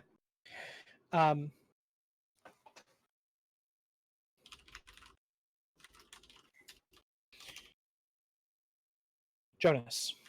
Mm-hmm.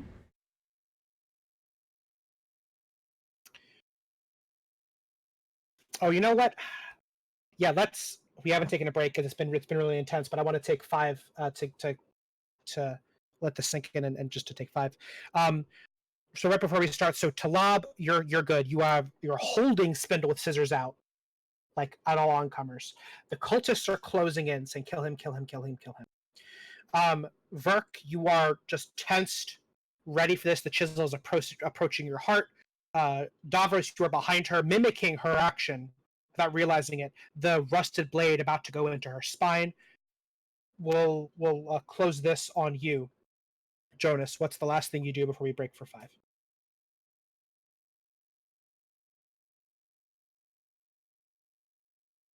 My brain is like a blank because of all that build up.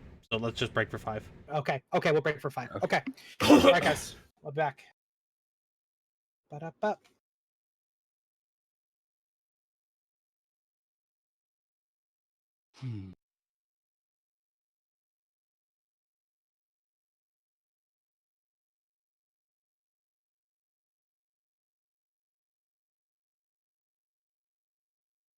All right, I'm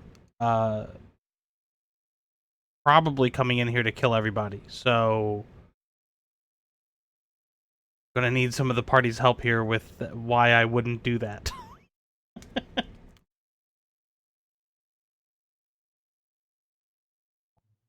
Davros is A little out for blood preoccupied. too, so This is not a good if position he for can't all of if us he to be can't in. kill if he can't kill the crone, he's gonna be killing something.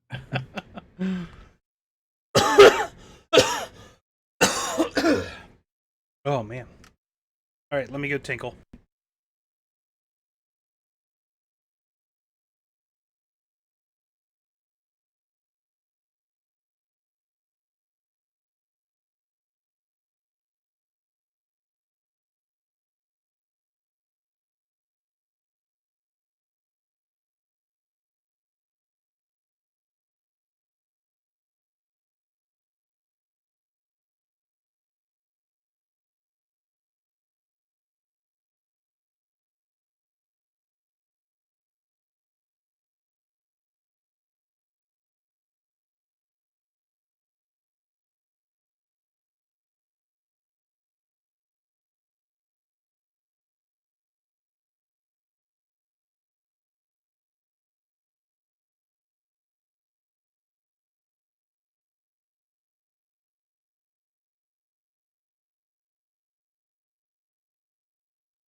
You guys ever have that problem where the chair lift mechanism starts to fail?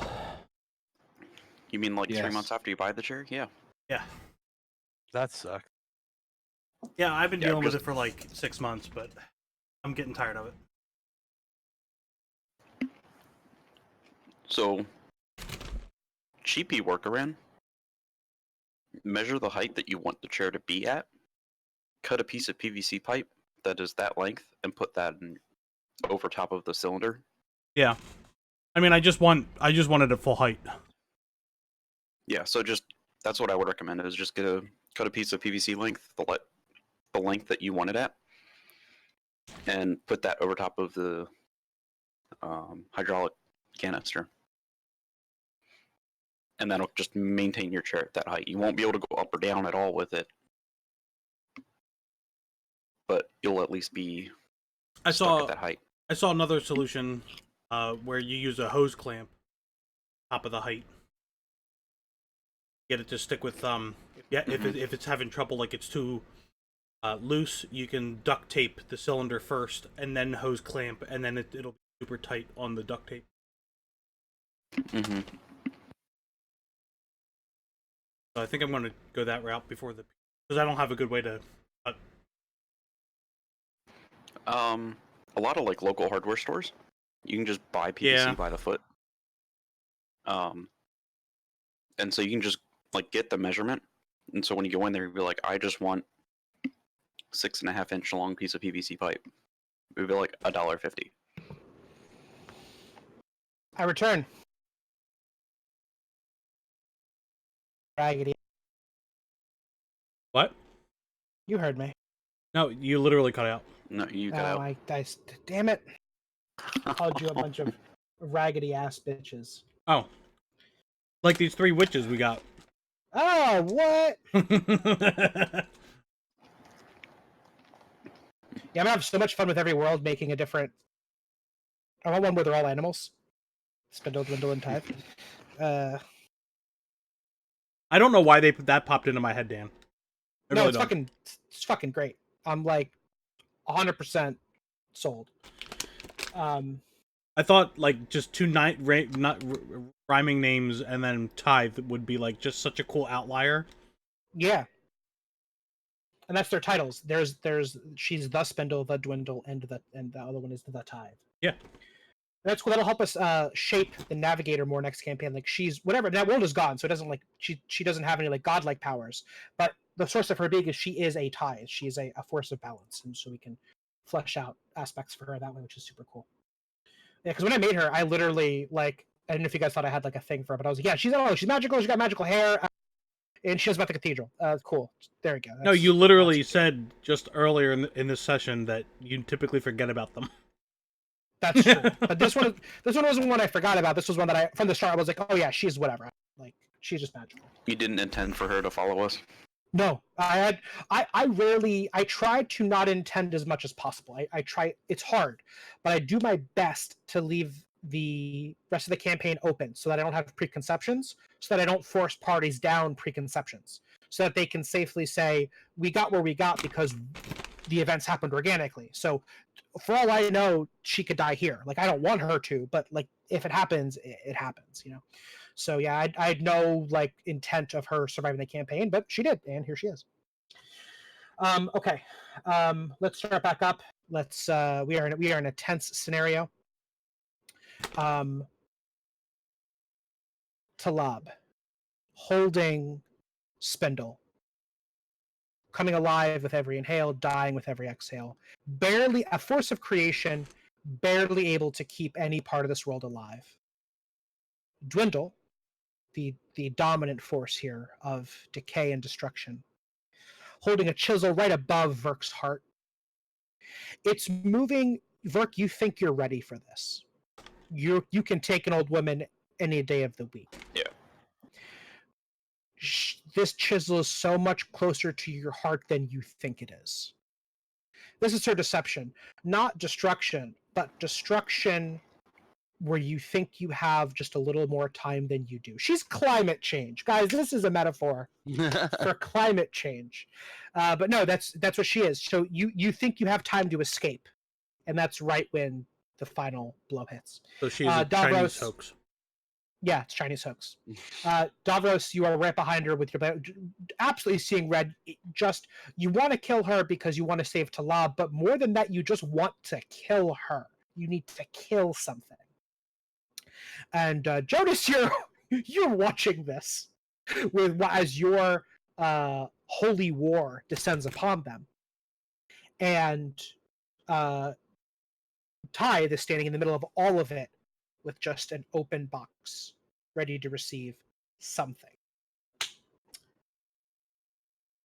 Does anyone want to go first, or should I go ahead and roll initiative here on the Davros Verk Dwindle side? I've got something. Okay, hit it. Why don't you guys both roll me notice, and we'll just let those rolls sit there for a second while we do while Jonas does his.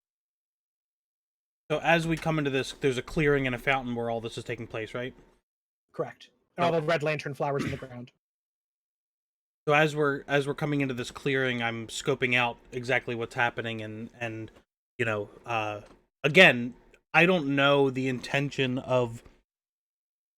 I in this moment, I'm Jonas as Saint August. I don't know Right. what the apostles are going to do and how they're interpreting this passage. I just know that they have in a cult-like fashion affixed it into their brain and So, something maybe Jonas hasn't considered about being a god. Your followers are gonna do shit like this. yeah. Yeah. So just not thinking that this could be a negative consequence. That this is just part of a tale that needs to be told. Yeah. So I start scoping out what's going on in the clearing in front of me, and so I see the three crones, Dwindle, Spindle, and Tithe, and I see Davros about to strike. I see Burke about to be struck, and I see the Navigator mimicking Tithe, and I see Halab holding out. Wait a second.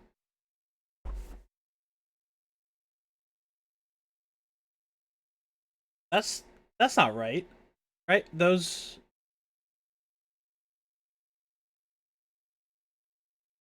I'm pretty sure those are my scissors.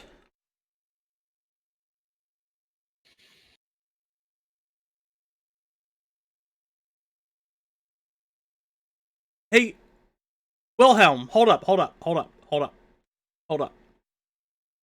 Just hold up. And so I get Wilhelm's attention. Sure. I tap on his shoulder. I break him out of the Yeah. rhythm, out of the rhythmic whatever, and I go,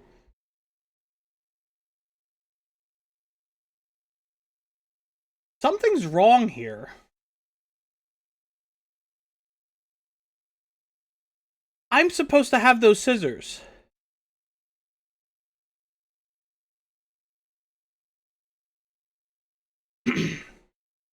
And so I step forward in front of the apostles and into the clearly into the clearing.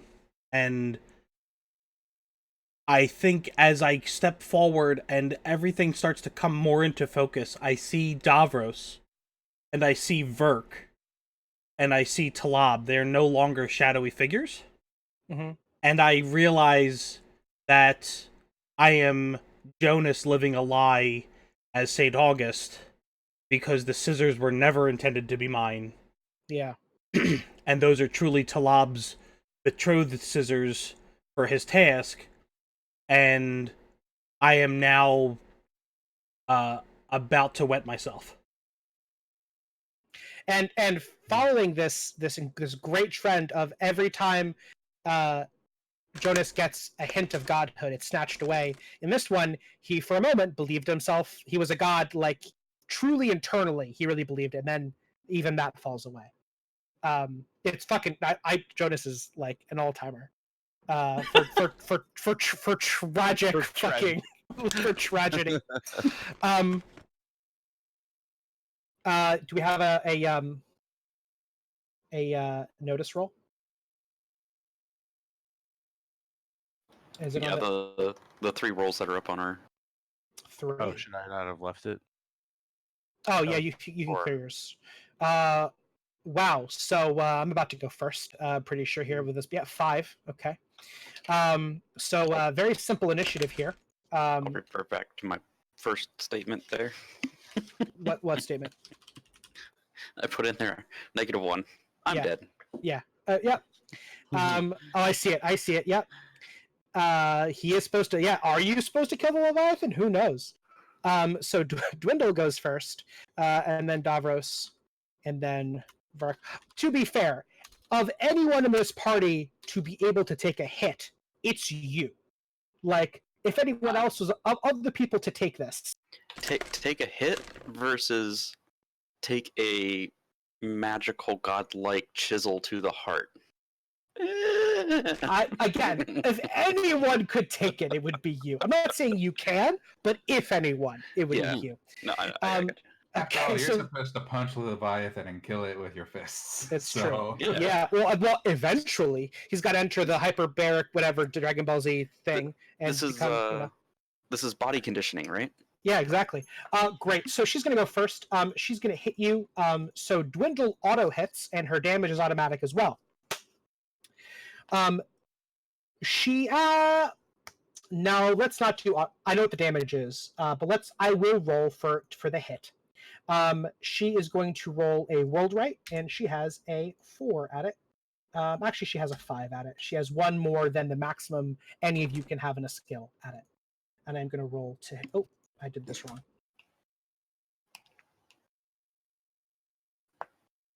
Ends up with a 4.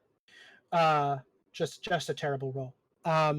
And Bill, roll me if you want to roll to dodge this. I imagine athletics. I But was gonna say I would roll fight. Just grab her.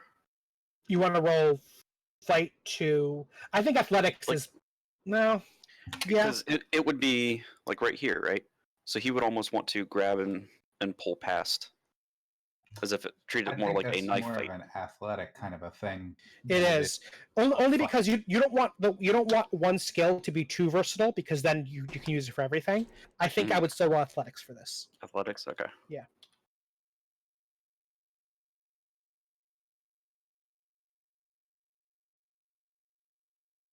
No. I got a 3. 3. It doesn't matter what the roll is. It only matters that it was more at all. So she brings the chisel. So Davros, you're ready. Davros, you have 4 seconds at her current rate, right? So you line it up, and right when you're about to strike, you look up, and the chisel's already in Verk's chest. Verk, you look down, and you see her the chisel just glides in, and she pulls out your heart. And she looks up at you and smiles. And Tithe turns to her. The lid of the box open. So, here's how this works, Verk. You were going to take a consequence every single round, and it's not avoidable. You are going to start with taking a consequence and a stress every round. So you're going to take a 4-point physical, your 3-point mental, and your 6-point consequence. 6-point consequence is called your heart was carved out of your chest. Heartless. That is much better. No, so heart's out of your chest.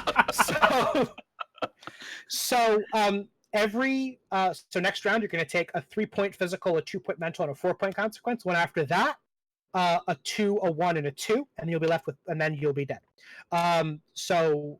She can always hit you again, which would be terrible. But from now on, you're taking this every round unless you find some fucking way to fix this. So, although you're not gushing blood. This is clearly not like she doesn't like saw it out. It just is removed from This is you. like Indiana Jones, the Yeah, like she just pulls it out. Yeah, and she just has it, and you look down, and there is just a place where a heart once was.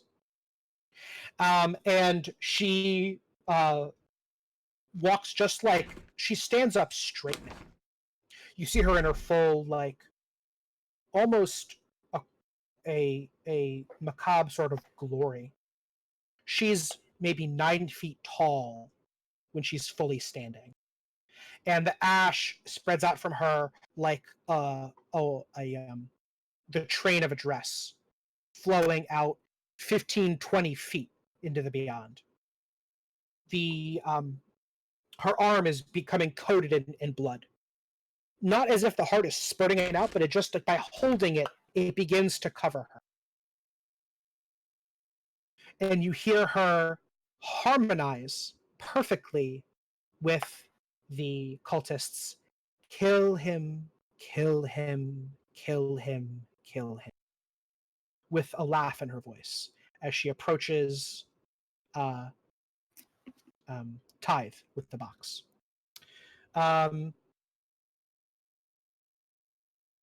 Who's next? Davros. Talab, since you're not in this combat, I'm going to say Talab and Jonas, you guys will always go at the end of the round. So we're going to do, you're not going to have like an initiative, you just go when they're done, in whatever order. Davros, what do you do?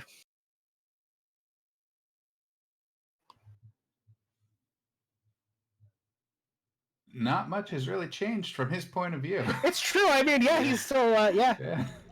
If anything, it only drives him on a little bit, even Yeah. further. Yeah. Instead of having the blade held, out the backside of his palm, he's now gonna drop, and so he's holding it upright, and he's gonna spin around in a circle and aiming for her head. So he's gonna have to. She's now really tall. She's 9 feet tall. So He'll jump. Okay. So he turns, and he, without even the Verk's heart being gone registering, which normally would be just a horrific sight. He doesn't even, you almost doesn't even register that even happened, and you just turn, leap, and go for the neck. Make your roll of whatever kind of, like, is it a basic attack? Is it anything? Well, can I make an argument to use athletics instead of fight, since I have to jump to get there?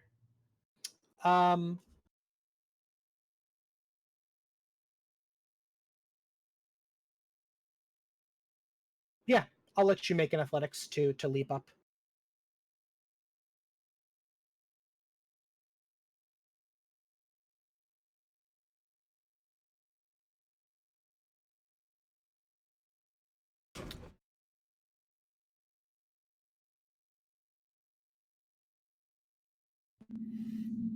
Could have been worse. Could have been worse, could have been better.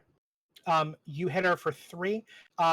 She does not roll anything to oppose it. So you fill up her 1 point physical stress, and she has a 2-point consequence, which is a parasite on my back. Your stabbing her doesn't do it. So describe the stab. Like I said, he switched it from being like a backstab to being the sword held upright, and then I would say, to make more sense, since he has to jump for it, he's just going to do a jump and just a cross swing at her, at her neck. That's where he was aiming. Okay. The head, like, falls back, hanging on by just a flap of skin, and it falls back so it's upside down, making eye contact with you on her back. And she smiles. She pauses for a moment. Well, from my point of view, it looks like a frown. But That's okay. true. That's true. You realize that violence may not be perhaps the most effective thing against a crone of destruction. But she pauses. She is so, this is a creature of paramount arrogance, far beyond you and there are no men like. She's ruled this world in spite of 2 other supposedly similarly powerful goddesses from time immemorial. she allows herself to pause to look at you and smile. We'll say she is now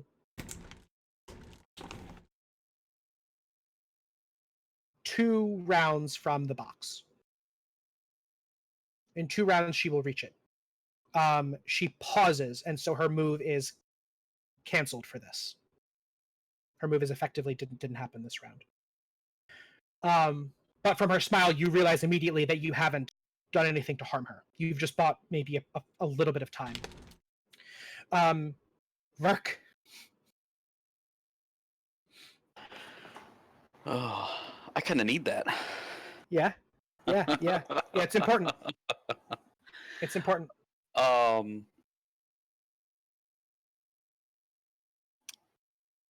man, I'm trying to think what could he even do? It's tough. Well, a lot of no, actions pick up- require a heart, so Yeah. Especially with just normal physical not doing anything. Well, he's not. It's true. His heart is gone. Ooh. Okay. I got it.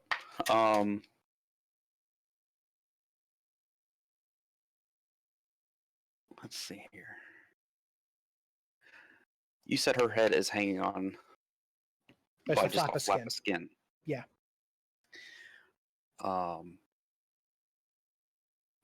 Would you take that? My heart getting taken out would be qualifying under my stunt fist of fury. If you were hit since your last action, you may roll twice. Yes, you were hit. You. Are you asking me if her taking your heart out of your body counts as a hit? Yes. Yes, Okay. it meets that requirement. So I would like to utilize that stunt. And I want to catch up to her and try to remove her head the rest of the way.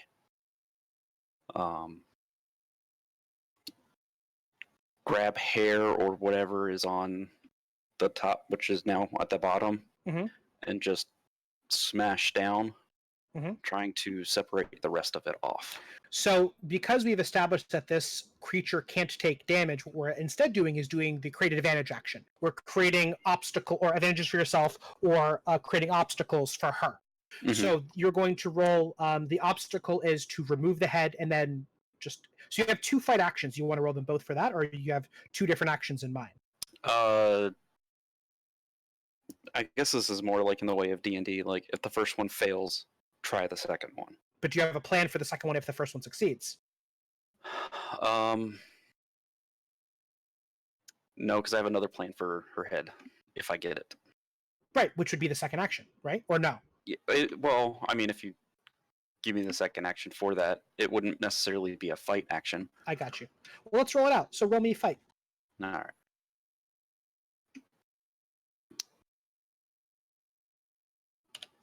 right.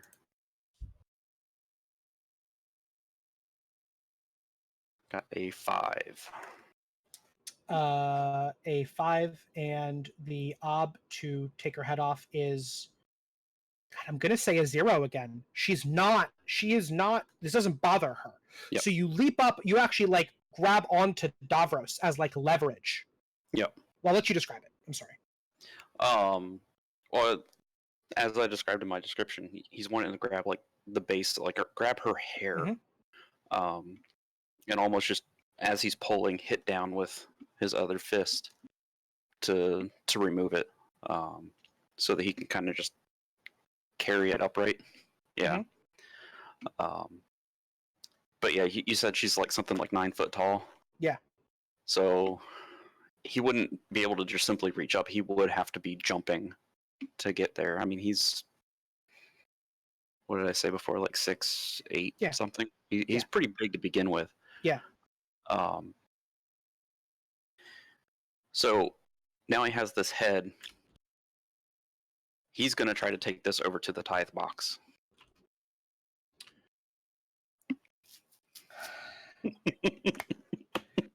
All right. Hold up. I fucking love it, but hold up. Yep. So round's over, right?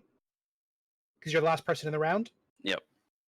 you grab it, you just kind of twist and rip the head, and you're holding it, and you are like about to climb off, and as the rounds, this was all in the space of like a second, right? You Yep. hear the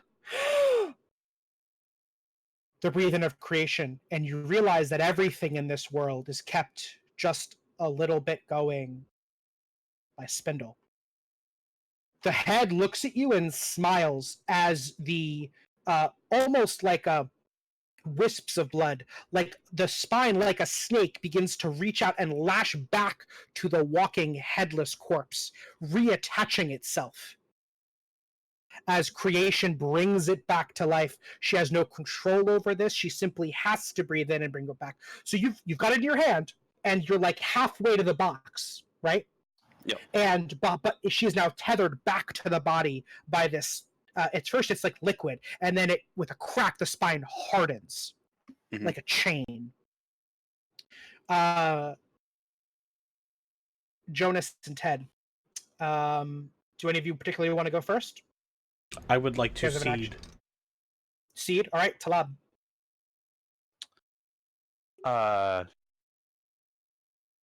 Yeah. As you're holding her, you feel that intake of creation, and you feel this burst of life in you, but then also see the tethering of the spine.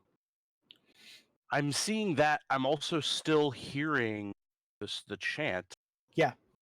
And that was the thing that sort of got me where I am right now. Mhm. I'm also seeing the party in this, dire straits right now. And I'm thinking what I have to do is to complete my task. And what I think right now my task is to save creation. And there's a little bit of a selfishness in there too. Yeah. He wants her for himself. And he calls out to the party. He doesn't remember their names at this point. In fact, the only one that he remembered, I thought this would be funny. The only one he remembered was Jonas. And it was gonna be funny if Jonas didn't remember his name, but he does now. That's great. Okay. But he doesn't. He only remembers Jonas's name.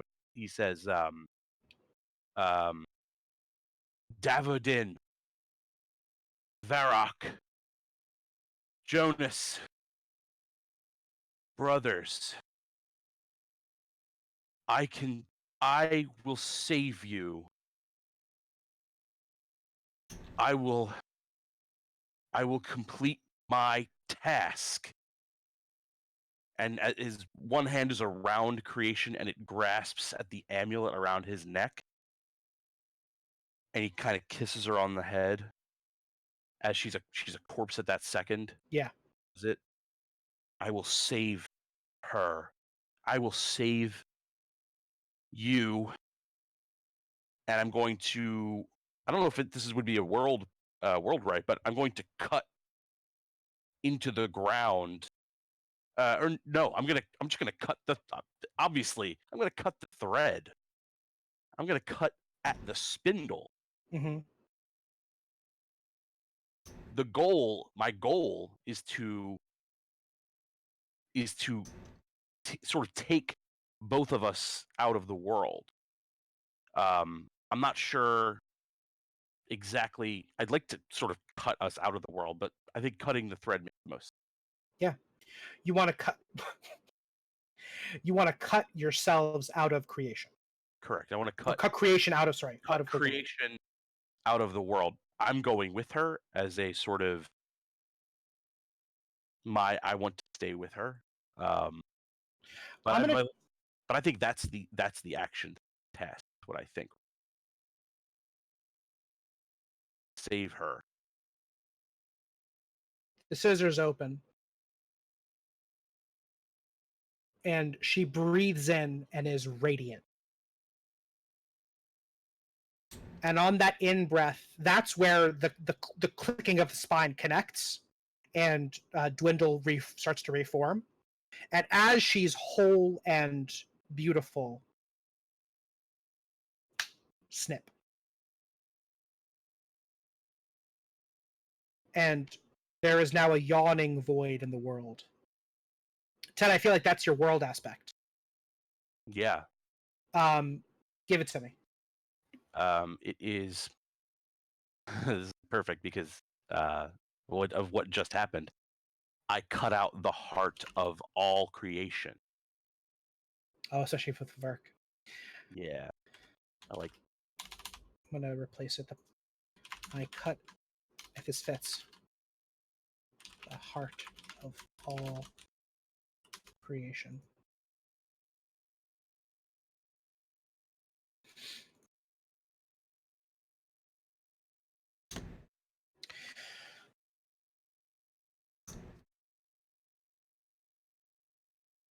So, Jonas, you see Talab for a moment, because remember, these worlds are divinely morphic. And when you create aspects and when you use world right, you're using a little bit of divinity. It's a fraction. It's not enough to really make a world your own. But as he spends his truth, he exerts his will upon this world. Ted, I am going to revert your high concept. All in the pursuit of love.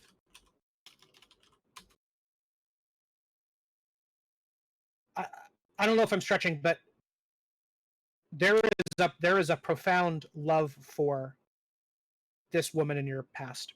There's a love for a lot of things. It never quite hit the madness level that you wanted. But the love of creation itself, the love of the stories, the journey,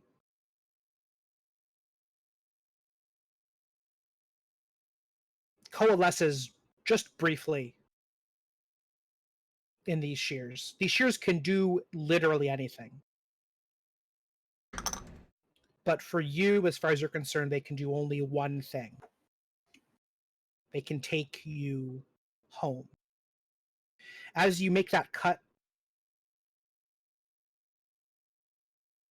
right as the scissors are open, as she's dead, you hear the word please. And as they cut, you hear thank you. And it's not her voice, it's the voice of this figure in the dust, this figure shrouded in pollen that's been following you. And right as the world drops away from you, as you fall out of it, you see standing as if standing over the edge, looking down. You're falling now backwards through this hole in the world with Spindle in your arms. Two things happen. You realize that you are in fact in hers. As she falls beautiful and full of life, and her power grows as her distance from dwindle and tithe. She is holding you. She is a figure like you had seen on that slab, 15, 16 feet tall, glorious, skin like polished marble, hair like absolute gold, eyes of every possible color. And she cradles you like a child. And you look up as you fall, and looking down, as if through a many-layered lens, is Talab. The Talab at the end of time. The Talab who was alone. The Talab you never saw because you never laid on that slab. And you see behind him on the wall are carved as if with a set of golden shears that had never been used for the right purpose. Used thousands upon thousands of times to cut thousands and thousands of worlds, but never for what he wanted. A multitude of coordinates. And right behind him, in gleaming gold, the coordinates of ruin. The coordinates that you gave yourself 2 sessions. And as he begins to fall apart, as his timeline begins to fade away, no longer able to exist because of what you've done, that's when you hear the thank you. And he falls away to nothingness. Talab, you and Spindle fall forever. You fall for the rest of time. But as you fall through the grave, all the multiverse around you, she begins to spin. As you fall through the nothingness, scraps of dead worlds here and there, bits and pieces of life, she draws into the spindle and forms at first cool grass, running water, a little ball of light. Roots, and then a tree, and then leaves. And soon enough, she's built a world. And this world still falls forever. It will fall for all time. Some days she gets up and walks the garden of this world. Some days she sits and spins. Soon she builds a desert and a land you recognize. Not your home, but something like it. Something that feels like the place you came from. She spins creatures of all kinds. She spins people of all sorts. This world isn't yours, but it doesn't matter.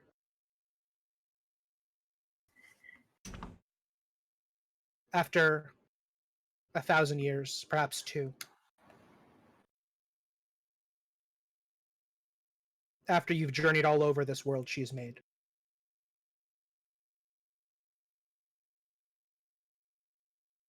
one morning, looking at the sunrise, this sun is blue. What's your favorite color? Me, Ted, Talab. Talab. Sorry, Talab.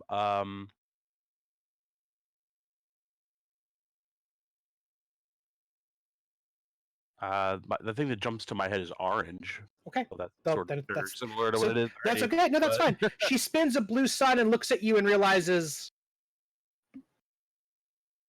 that's okay. And she spins it back to orange. It takes a few hundred years to do, but she does it. It's even because he thinks it should be this color, and Yeah. and perish the thought that he should correct her, Right. but he like reads that and Right. goes, no, it's fine. Yeah.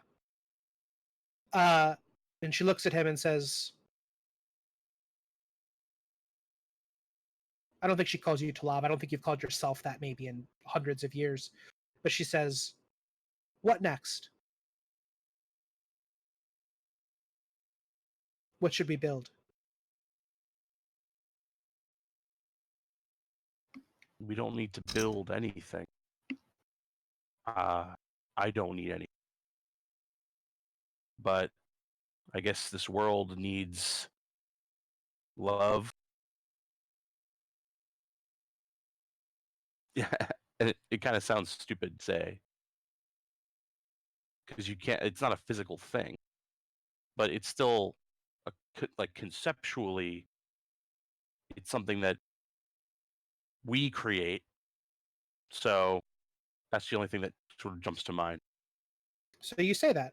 Yeah. So she looks at you and she smiles. And I feel like it would be, as a god, the limits of mortal love don't make any sense. The relationship with her is neither sexual, nor is it maternal, nor is it romantic. It is just this kind of pure. You've spent millennia together. You love each other because you love each other. There doesn't need to be a definition or a specific way that manifests. And when you say that, she smiles and she stands up and she gets off of the spindle and she takes your hand. She's now the same height as you, whatever height that makes her, that makes you, it doesn't matter. And she says, you're right. And she walks off with you, the two of you, into the desert to bring some love into the world. And they do that. I would like that the last thing that the party hears as they are cut out of this world is that thank you. They hear it as well. And it's Talab's voice. Yeah. It's the other Talab saying it to you, but to them it just sounds like Talab saying thank you. Yeah. I think it's beautiful. So up top, you see this. Jonas, you see him cut creation out of the world.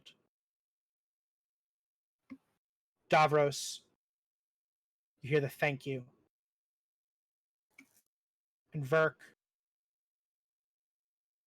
you hear just a little whimper of, well, as this incredulous noise kind of burbles from this head you're holding, and you look, and the spine starts. You see the bones open, almost like termites are eating them out. It just starts to decay and open up, and the body that you're on starts to shuffle now, it can't sustain the weight of Davros on it.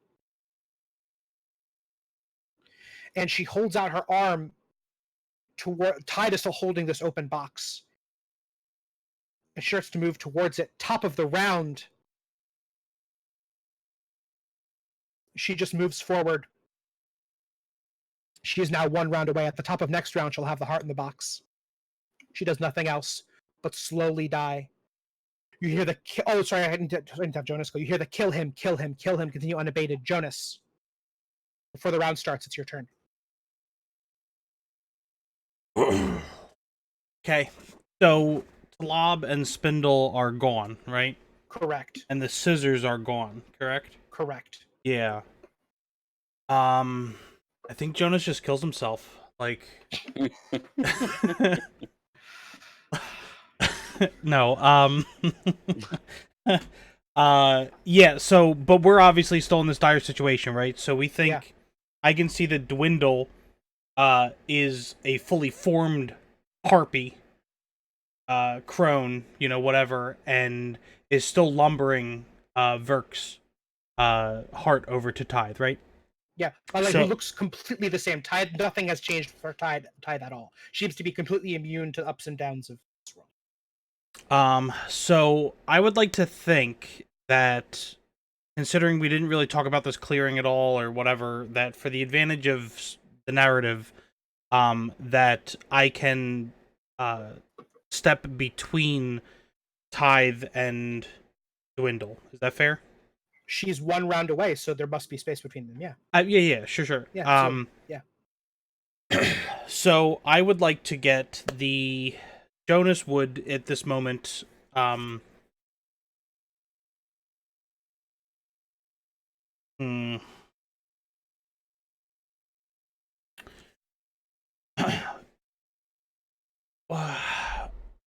Just trying to think what's the best way to. So Jonas would like to attempt to get people's attention so that they look at him, which I don't think is hard to do at this point because he's pretty close to the action. Yeah. And then I would like to cast. Oh, and also, it bears mentioning, he's actively being worshipped right now, by 6 different people. So, for what that's worth, remember when you were in the grave and you were being worshipped by, you brought those souls back to worship you to give you power. You are actively being worshipped, for what that's worth. Right. So I would like to, I would like to try to mimic the magic that we experienced in the Shrine of the Leviathan. Whatever that world right, I gotta believe it was world right. Whatever that magic was that we experienced of laying on the slab. And getting locked into. Lay on the slab in this timeline. You told me all a bit. No, that's the one thing I omitted. That you ever got on there, and I said that if you got on there, it was like bad news. It's true. Well, then that just pops a hole in my plan. Well, but you do know that Davros did it, right? Yeah, but to mimic that, I guess. I mean, if you're willing to let me pull on that thread, I will try. I actually have a better thread for you to pull on. I had mentioned before that you all bear these vague, there's this memory of punching a Leviathan that Verk still carries. There's this memory of these 4 bloody corpses that you still have. The timeline never happened, but as these worlds sort of collide and collapse, you have these strange flashbacks of things you never did. That was established a couple sessions ago. Okay. As he struggles with his identity and he is certain he's St. August, as he snaps back to Jonas, there's parts of Jonas he doesn't like and he doesn't recognize, but they're still there. And he looks up and sees the figure of himself that he, having just been St. August, when you come back, as Talab looks up and sees the future self of him thanking him, it's not impossible to say that you also see an image of the future Jonas, the one yelling at him, berating him, trying to get him to kill his friends and alter the timeline to make him so that he can exist. The best of Jonas's. Right. But what is this Jonas? He sees that and he realizes. So he has that connection to that. Before he does any world right, what does he think about that Jonas? And that Jonas, he made it. He became a god. You were just St. August. You've come back into it. Is there anything different about Jonas now? Oh yeah, like so. I think at this point, it'll push him all the way to the other side of the spectrum of it's not good enough just to become the god. You have to become the god for a righteous purpose, by living a righteous path, a righteous life. You need to. It's not good enough to become a god if you don't have people. You haven't earned their worship. Yeah, but earned it in earnest and with morality. Not, I mean, like I have this cult following me, and then like just like you said, there's religions out there where people take it the wrong way and do shitty things on behalf of. But and you didn't earn it; you just tricked them into following it, and now they worship you. Yeah, right. Yeah, I think, and he sees that, and he sees Talab fall through with this purely. It is in a way selfish because he gives himself what he wants, but it's also selfless to cut himself out of this. So I think that all lines up, and he sees it. He looks up, and you see the future Jonas. He's not really there, but you look up and you see him looking down at you through the lenses of the world right of the Shrine of the Leviathan. All that to say, I think it makes sense for you to pull on that. Right. So I'd like to pull on that, and I'd like to cast the vision to anybody that is looking at me. Very similar to anybody that lays on the slab and looks up through the lenses. Okay. Roll me world right. I would like to invoke I'm gonna say 73 screams if you let me, although I know it's my trouble. You can invoke troubles. We can invoke them, right? Okay, so I'd like to invoke it and say that there are 73 Jonases speaking in unison, amplifying the message if the message goes off or whatever. Over every one of those 73 souls that you carry with you as a burden, from this, this is the moment where you truly begin to actually repent for it. Before they were things that kind of guilted you. Is that not true? No, you're right. This is where he begins to feel like not only is it an annoyance that I have this, but it is truly something I need to atone for. And with his voice through all of them, that's one. Mm-hmm. So I'll take a truth out. You at 8. Do you invoke anything else?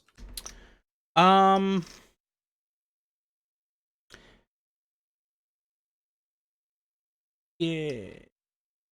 You know what you could do? You could invoke your consequence, a rot of the eyes. Oh shit. That's strangely perfect. Yeah. That sounds. The pollen is the medium through which you transmit this lock.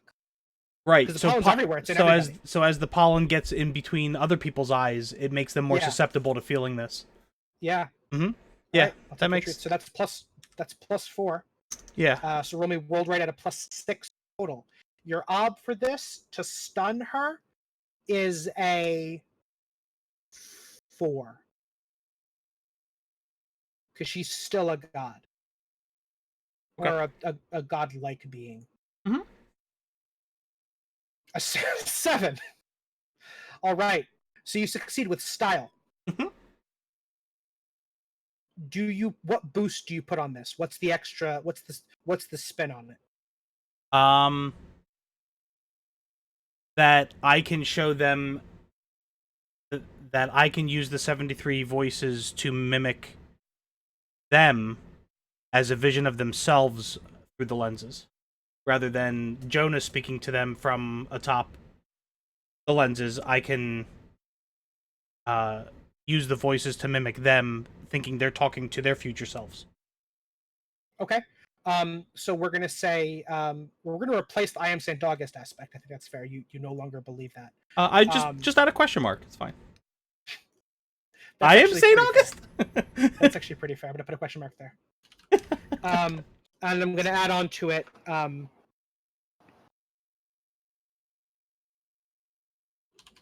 You look forward and see yourself. So all of you guys look forward and see these visions of the selves that were perhaps meant to be or never meant to be. All right, so you lock eyes with her, and she. So well, how do you like position yourself in front of her head? I imagine. Yeah, I jump like on the lip of the fountain, Uh-huh. and I turn to the crowd, or I turn to Mhm. the as if I'm preaching to a audience. Mhm. But obviously, with focus to her, and then for anybody to hear, and I hold up my one hand like I'm holding a book that is not there. Yeah. Um, and I just with confident tone and whatever I start to preach. And no, I'm sorry, I start to sing the song of the tomb, right? Yeah. Um, which I start to turn. I'm sorry, their kill him chant, and I go into the I turn it into the song of the tomb from. Mhm. And I feel like maybe the guys that are singing it may start with me because they believe Yeah. I'm the guy that they're supposed to be chanting to. And they literally can't take their eyes off you. Yes. They all begin to sing in place, looking at you, their voices raised in a harrowing and beautiful chorus. And the creature, Dwindle, one step away from Tithe's open Tithe box, looks at you, and her eyes are wide and in abject horror as she feels the pollen start to seep into her own. She's basically composed of this pollen. That's all she is this pollen. This decrepit, decaying opiate. And it locks her into place. She's struggling to spit something out through her paralyzed lips. Davros.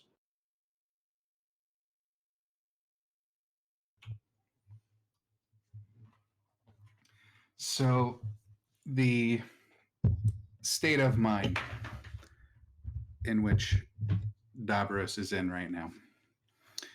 He is in this blood haze driven by, he just wants to kill something. He wants to kill something. He wants to kill her. And then he looks over and sees his charge, his word, the thing that he is supposed to protect. Fall out of the world. Poof, gone. Yeah. No idea where he went. No idea where he is, where he's going, if he's still alive. And the combination of those two things, he's already tried to kill Dwindle without success. I mean, pretty much cleaved off her head, and she's still walking around doing things. And the purpose and the reason for why he was charged with protecting Talab all comes back to his mind, that if Talab dies first, then there's no hope for the cathedral. That's the only thing that he knows. So instead of making any aggressive action towards her, he looks down at the heart that she's holding in her hands, gives a quick glance over at Verk, and then leaps from her decaying back and tries to plunge the sword into Verk's heart. Oh shit! Oh fuck! Dan, No, it makes I sense. have a question. Yeah, yeah.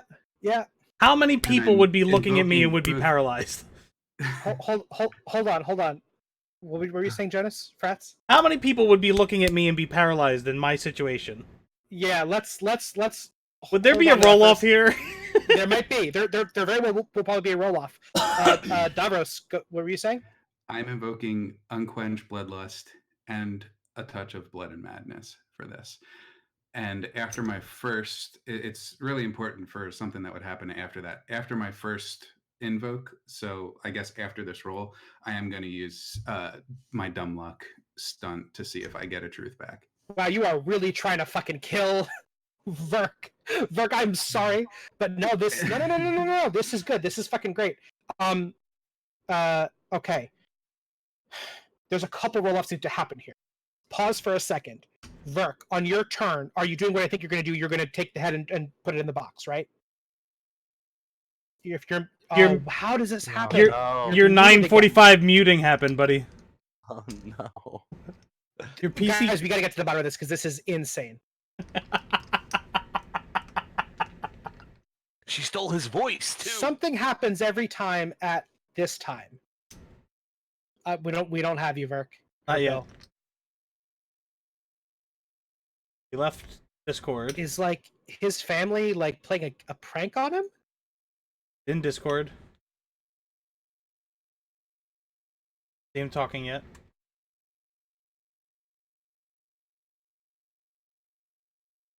Does he? Rebooting? What? Something.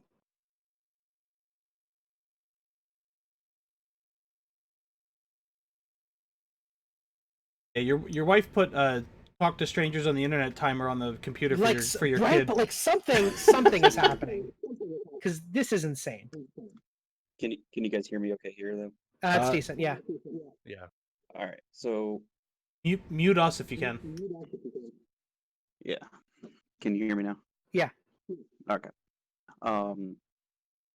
So Yeah. Oh, sorry. Take your headset off because that we're gonna hear the sound. Yeah. Yep. Thank you. there you go. Since she was so intent on making a trade before, I was gonna hold her head over the box and say, Mm. "I'll offer you a trade. Oh, okay. Your head for my heart." Wow, boy, this is okay. So so you've got the head. It like the spine like falls apart at this point. Yep. So you stand over the box, you turn around and say, "I'll make you a trade," and realize as you're making the, or do you look in her eyes to make the trade? Because if you're talking Yeah. to her. So my intention was to get to the box first, Yeah. whatever that took, and then hold her over the box, looking at her, and Okay. saying that. Okay. We'll say you do it because there's no opposition anymore. She's falling apart. Yeah. There's no immediate answer to your question because she is paralyzed, locked into Jonas. And And everyone keeps like, "All right, And, what I'm trying to do." and further, no, this is great. This is great. And furthermore, Davos is Spider-Man style perched on her back, ready to leap onto the heart. So there's a lot of opposed rolls that need to happen here. Jonas, you see this? You see Davros about to lunge for the heart, and you wanted to try to lock him. You said, "Wow, Yeah, no, I'm good. I'm good. Okay. Well, yeah. I mean, I would think anybody that is looking at me or meets eyes with me will get locked. Is kind of the he's a player character, so I'd like to give him a roll off. No, that's fine. Right. My point being, like, maybe his back was turned or whatever. That's fine. Yeah. I would argue that he wouldn't look at you at all because of all of the events that are transpiring, and he's built up a pretty good ignore Jonas over the years. But I'll roll. Yeah. Fine. It's true. And well, no, because what's happening is as you're about to leap, he's going to try to get your attention. Yeah. And it might not work. It probably won't work. What's the roll off here? What are you guys rolling against each other? I'm trying to get his attention. I'm rolling motherfucking rapport. Yeah, it's true. Oh, and he's got the aspect.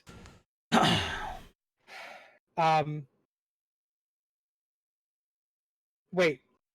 Yeah. Oh no, never mind. That was a different aspect. I'm sorry. That was I was thinking of Talab. But yeah, you got +4. Okay. Roll a rapport against Davros. What are you rolling against? You're gonna roll. Ignore. I know. That should be a skill. I'm gonna say grave-wise. If you know what he's doing and why he wants to get your attention, then you're going to be able to resist it. You're a full throttle madness.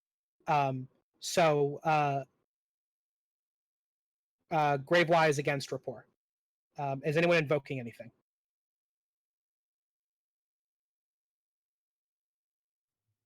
I don't think I can unless I have a free. No, you're out of. I think you're both out of. No, Davros has 2, Test. and Jonas, you're out. Didn't you Yeah, say we can hear you, Bill? doesn't the succeed with style puts an aspect in play with 1 free invoke, doesn't I'm it? sorry, it does actually. You're not wrong. It does. Look forward and see yourself. Yeah. So you can invoke it. Then, but that doesn't count towards our character spend, right? It does. It does. No, it doesn't. It doesn't. Okay. Then yeah, I'll cast that as well, or invoke that as well. Okay, so you're rolling at a +6, and Davros, you're rolling at a +3.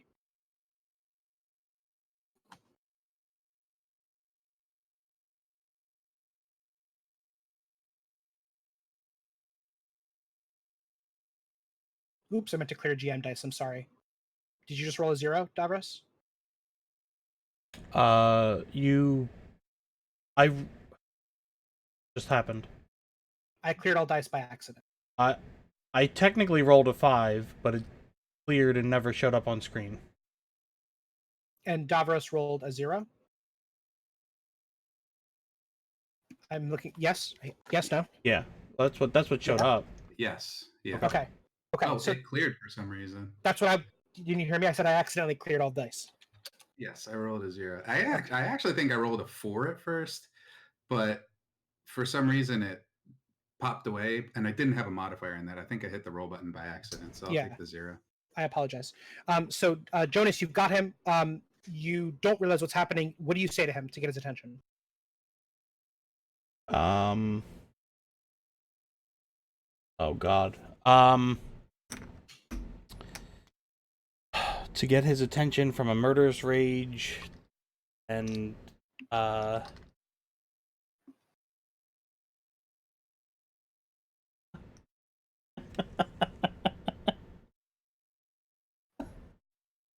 Jonas panics, right? Jonas sees what's going to happen, and is in a state of, for the love of God, that can't happen right now. Yeah. Jonas screams out, "Your father never loved you." Oh no! It's such a fucking child. It's so good. It's so audacious. It's such a stupid thing to yell. All objectively true, but stupid to yell that you can't help but turn and you see him. Yep. And you're locked. Do you want to roll any? You have 2 truth. You're going to try to get a reroll here? I'm changing what I'm doing. Okay. Instead of going after the heart, he's going to jump onto Jonas and try and kill him. Fantastic. Great. So it's 10:18. I did not think this was going to go this way. Let's hold off. Jonas and Davros, you are closing in on each other. You're going to have your own combat, I guess. Verk, you are now holding Dwindle's severed head over Tide's box. No one is paying attention to you. Davros has leapt onto Jonas with clearly murderous intent. Still that look in his eyes that you recognize. What do you do? I need my heart back. Verk, please save this party. Please.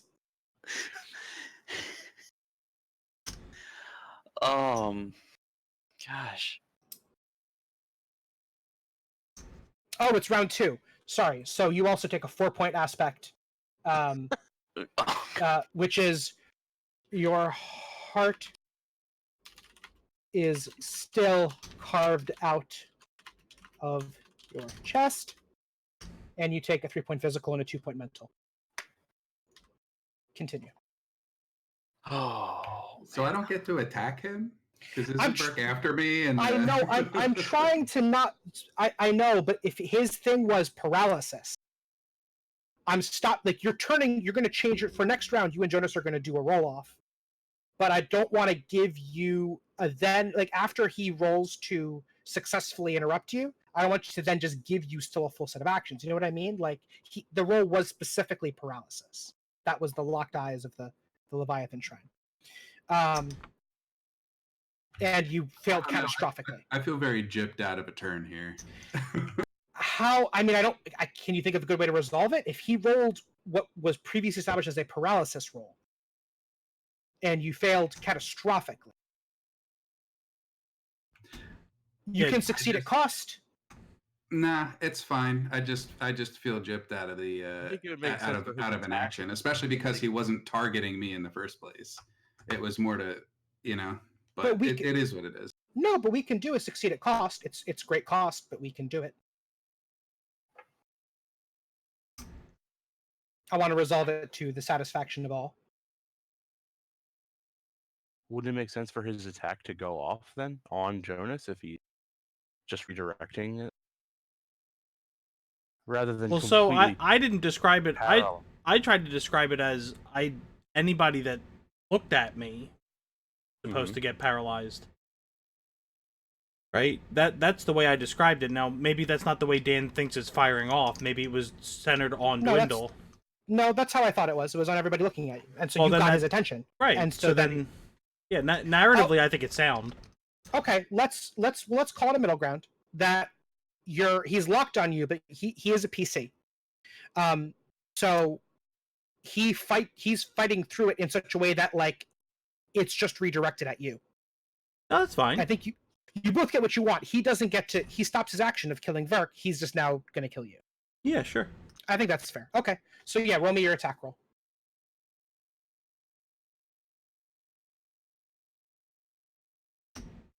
It's true. Fate is very yes and. You don't want a hard counter, which is something I need to keep in mind.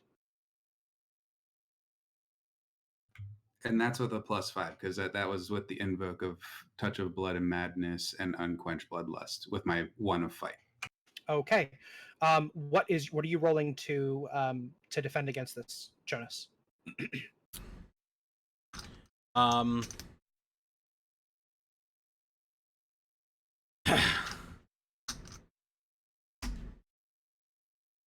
Rapport.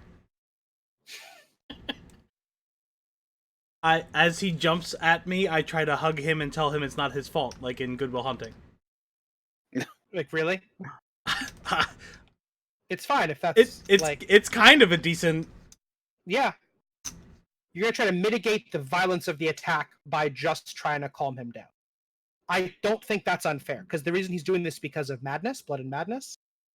So you're still gonna, even if you still get the attack off, we're just like, let's say a 7-point attack is like maybe a series of violent stabs. Like he just maybe only gets a couple of them. Well, let's roll it. So go ahead and roll rapport for me.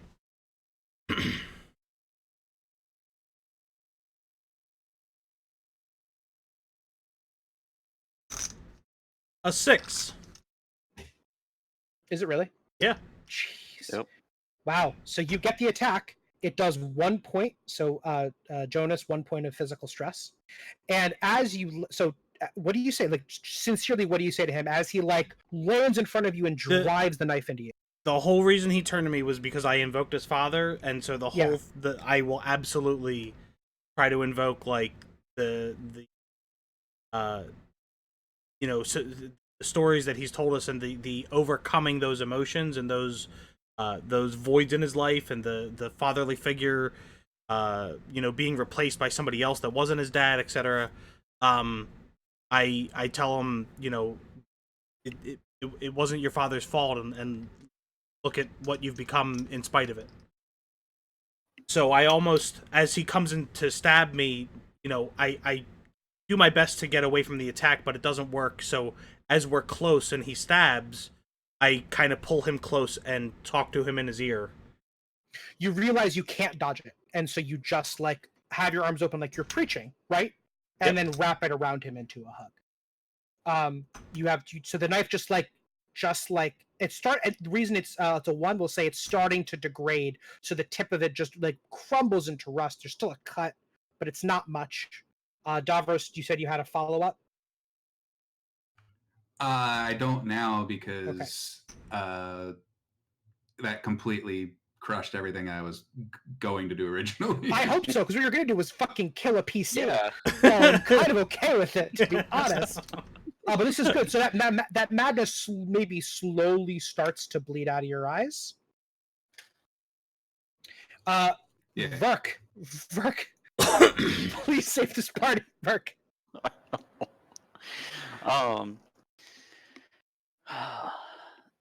She's paralyzed, so she can't talk. She can't do nothing to me, right? Yeah. Like, Verk takes the box. Yeah. I'll look at Tithe. Like, if I tithe, was it Dwindle's head? Can you put my heart back?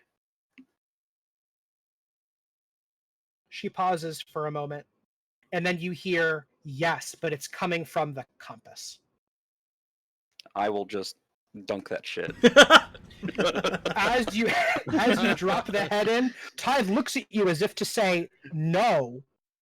Tithe does not want to make this deal. The navigator floats forward in full possession of her faculties, grabs the heart, looks at Tithe in the eyes, and says, "What have you become, sister?" This is the very first words that you've ever heard the navigator say out loud.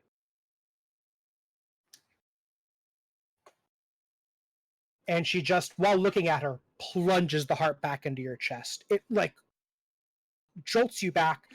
Before the Tithe can respond, the lid snaps shut automatically without her control as the head is deposited in it. And there's a rumbling in the world. There is a great loss. So now 2 of the 3 forces, creation and destruction, are gone. And the world just begins to not crumble, but just simply come apart at seams. It just starts to snap and come undone.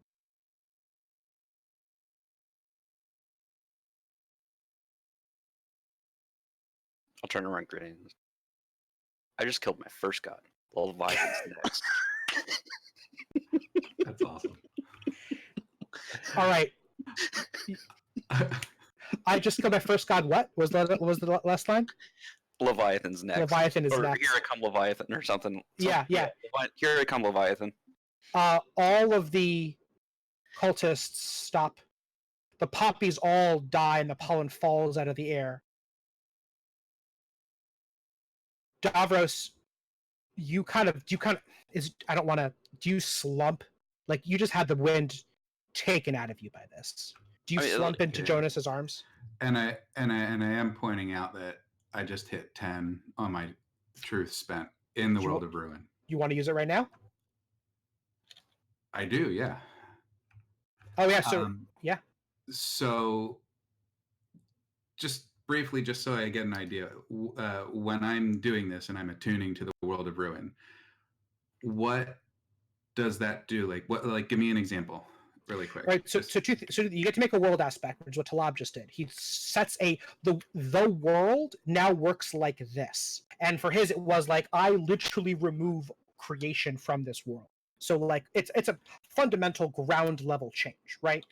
Like I invert gravity, something along those lines. In addition, going forward, anytime you are attuned to ruin fundamentally more than any other world, until you get another point somewhere, you are more powerful doing ruinous things or in ruin, and conversely, ruinous things are more powerful against you. You are both stronger against and weaker stronger towards and weaker against Ruin. That makes perfect sense. So, with everything that just happened, and Davros will slump down into Jonas at this. But for him and the world of Ruin, he has had so much training as he's grown up. You know, how to pick a lock this way, how to do that, and he learns from his mistakes. So he and this can be specific to my character, right? Yeah. Like the ultimate change of what happens in these worlds. Yeah, the world has to change in some fundamental, like, it's got to be a thing that another character can do something with. It can't just be like, I'm changed. It can be both, but it has to also involve the world in some way.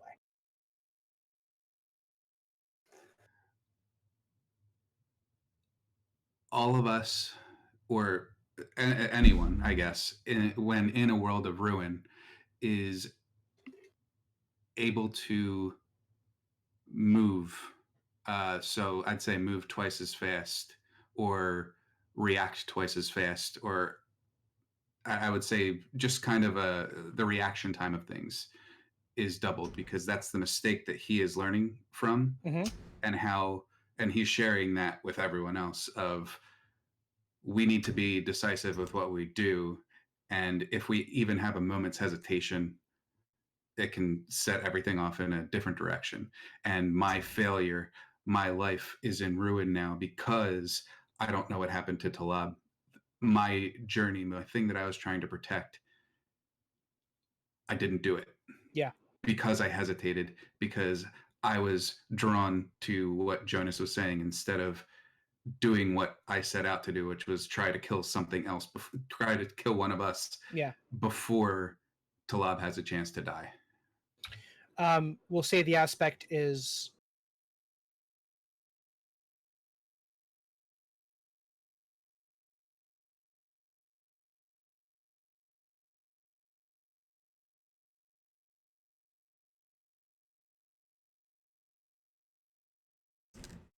I'd like to make that a personal aspect change. For now, I got to think about this because this is a big deal, and it's already 10:30 on our last session. For right now, all of you will put an aspect in play here under scene/session. Ruin is slow. Think swiftly.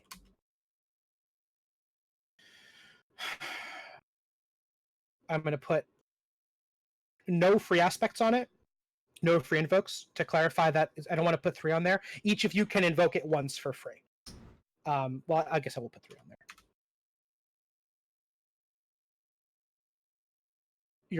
You're sobbing and you're falling apart, and you're saying, you're just babbling out these things. If we had been faster, if we had been better. Jonas?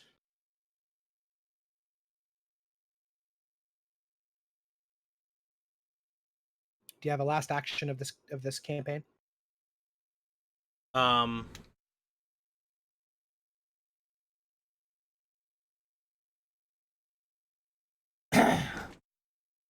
um, he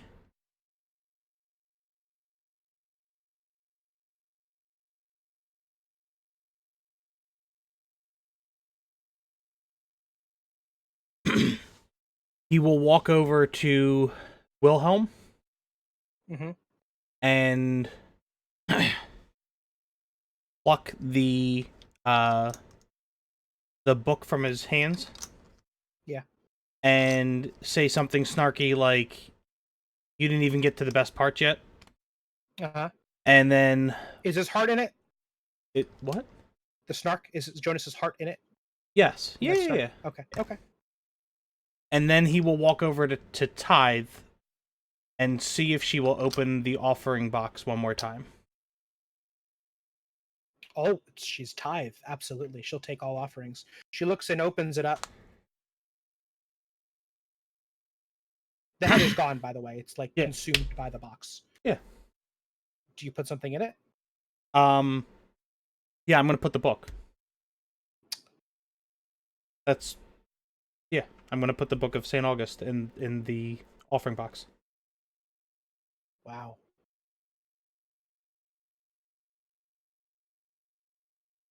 Mic drop.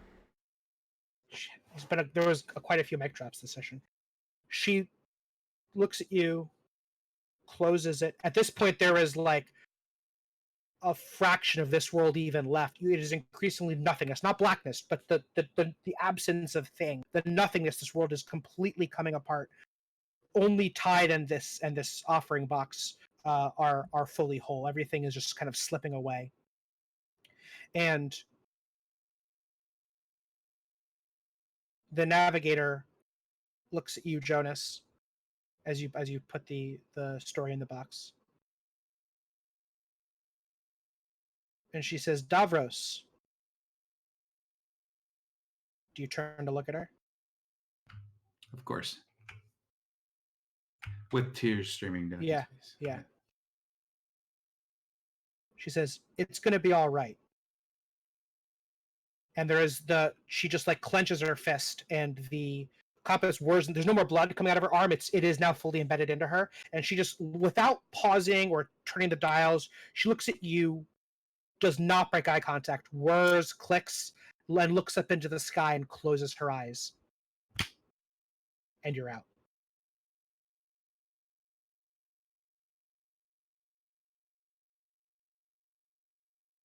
Ted, Talab, our guest this campaign, our honored guest. Could you do me the honors of rolling the very last D10 of this campaign? Rerolling ones, please. Sorry, what? And make sure the camera reroll ones. Oh, And reroll. make sure the camera sees it. Yeah. Okay.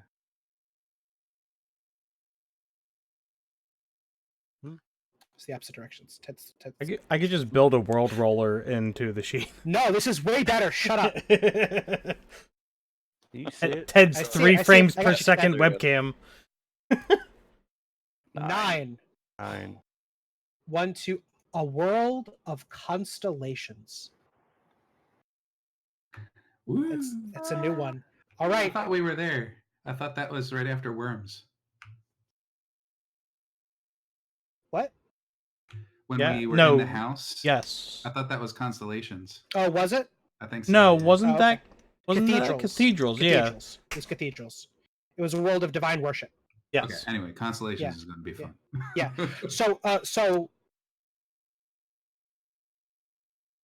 guys, I just killed my first god.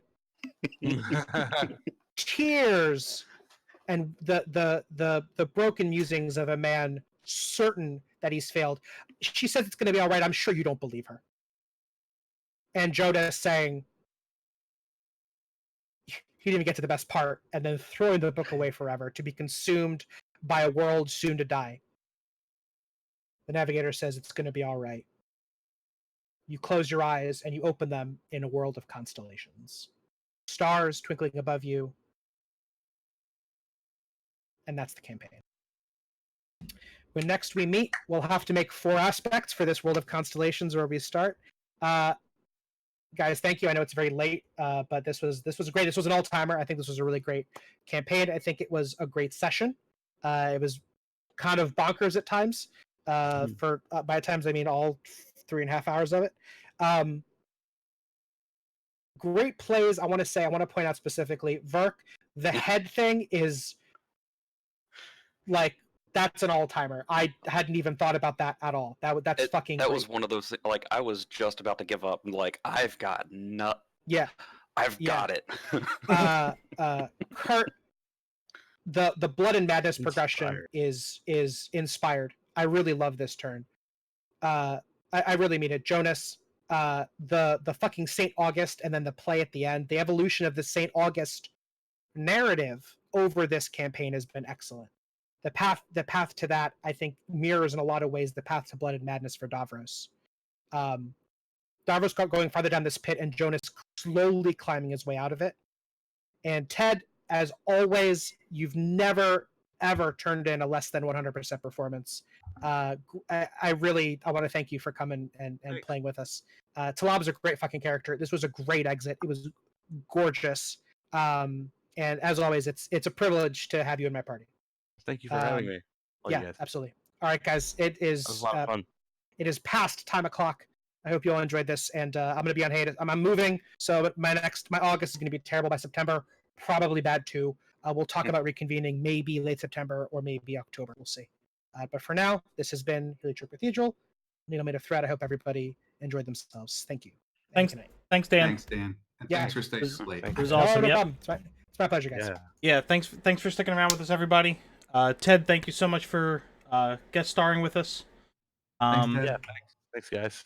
We will reconvene as a group and kind of figure out where we want to go with future parts of this campaign. So look forward to developing that offline and then kind of coming up with a relaunch for the next chapter if we can pull that together.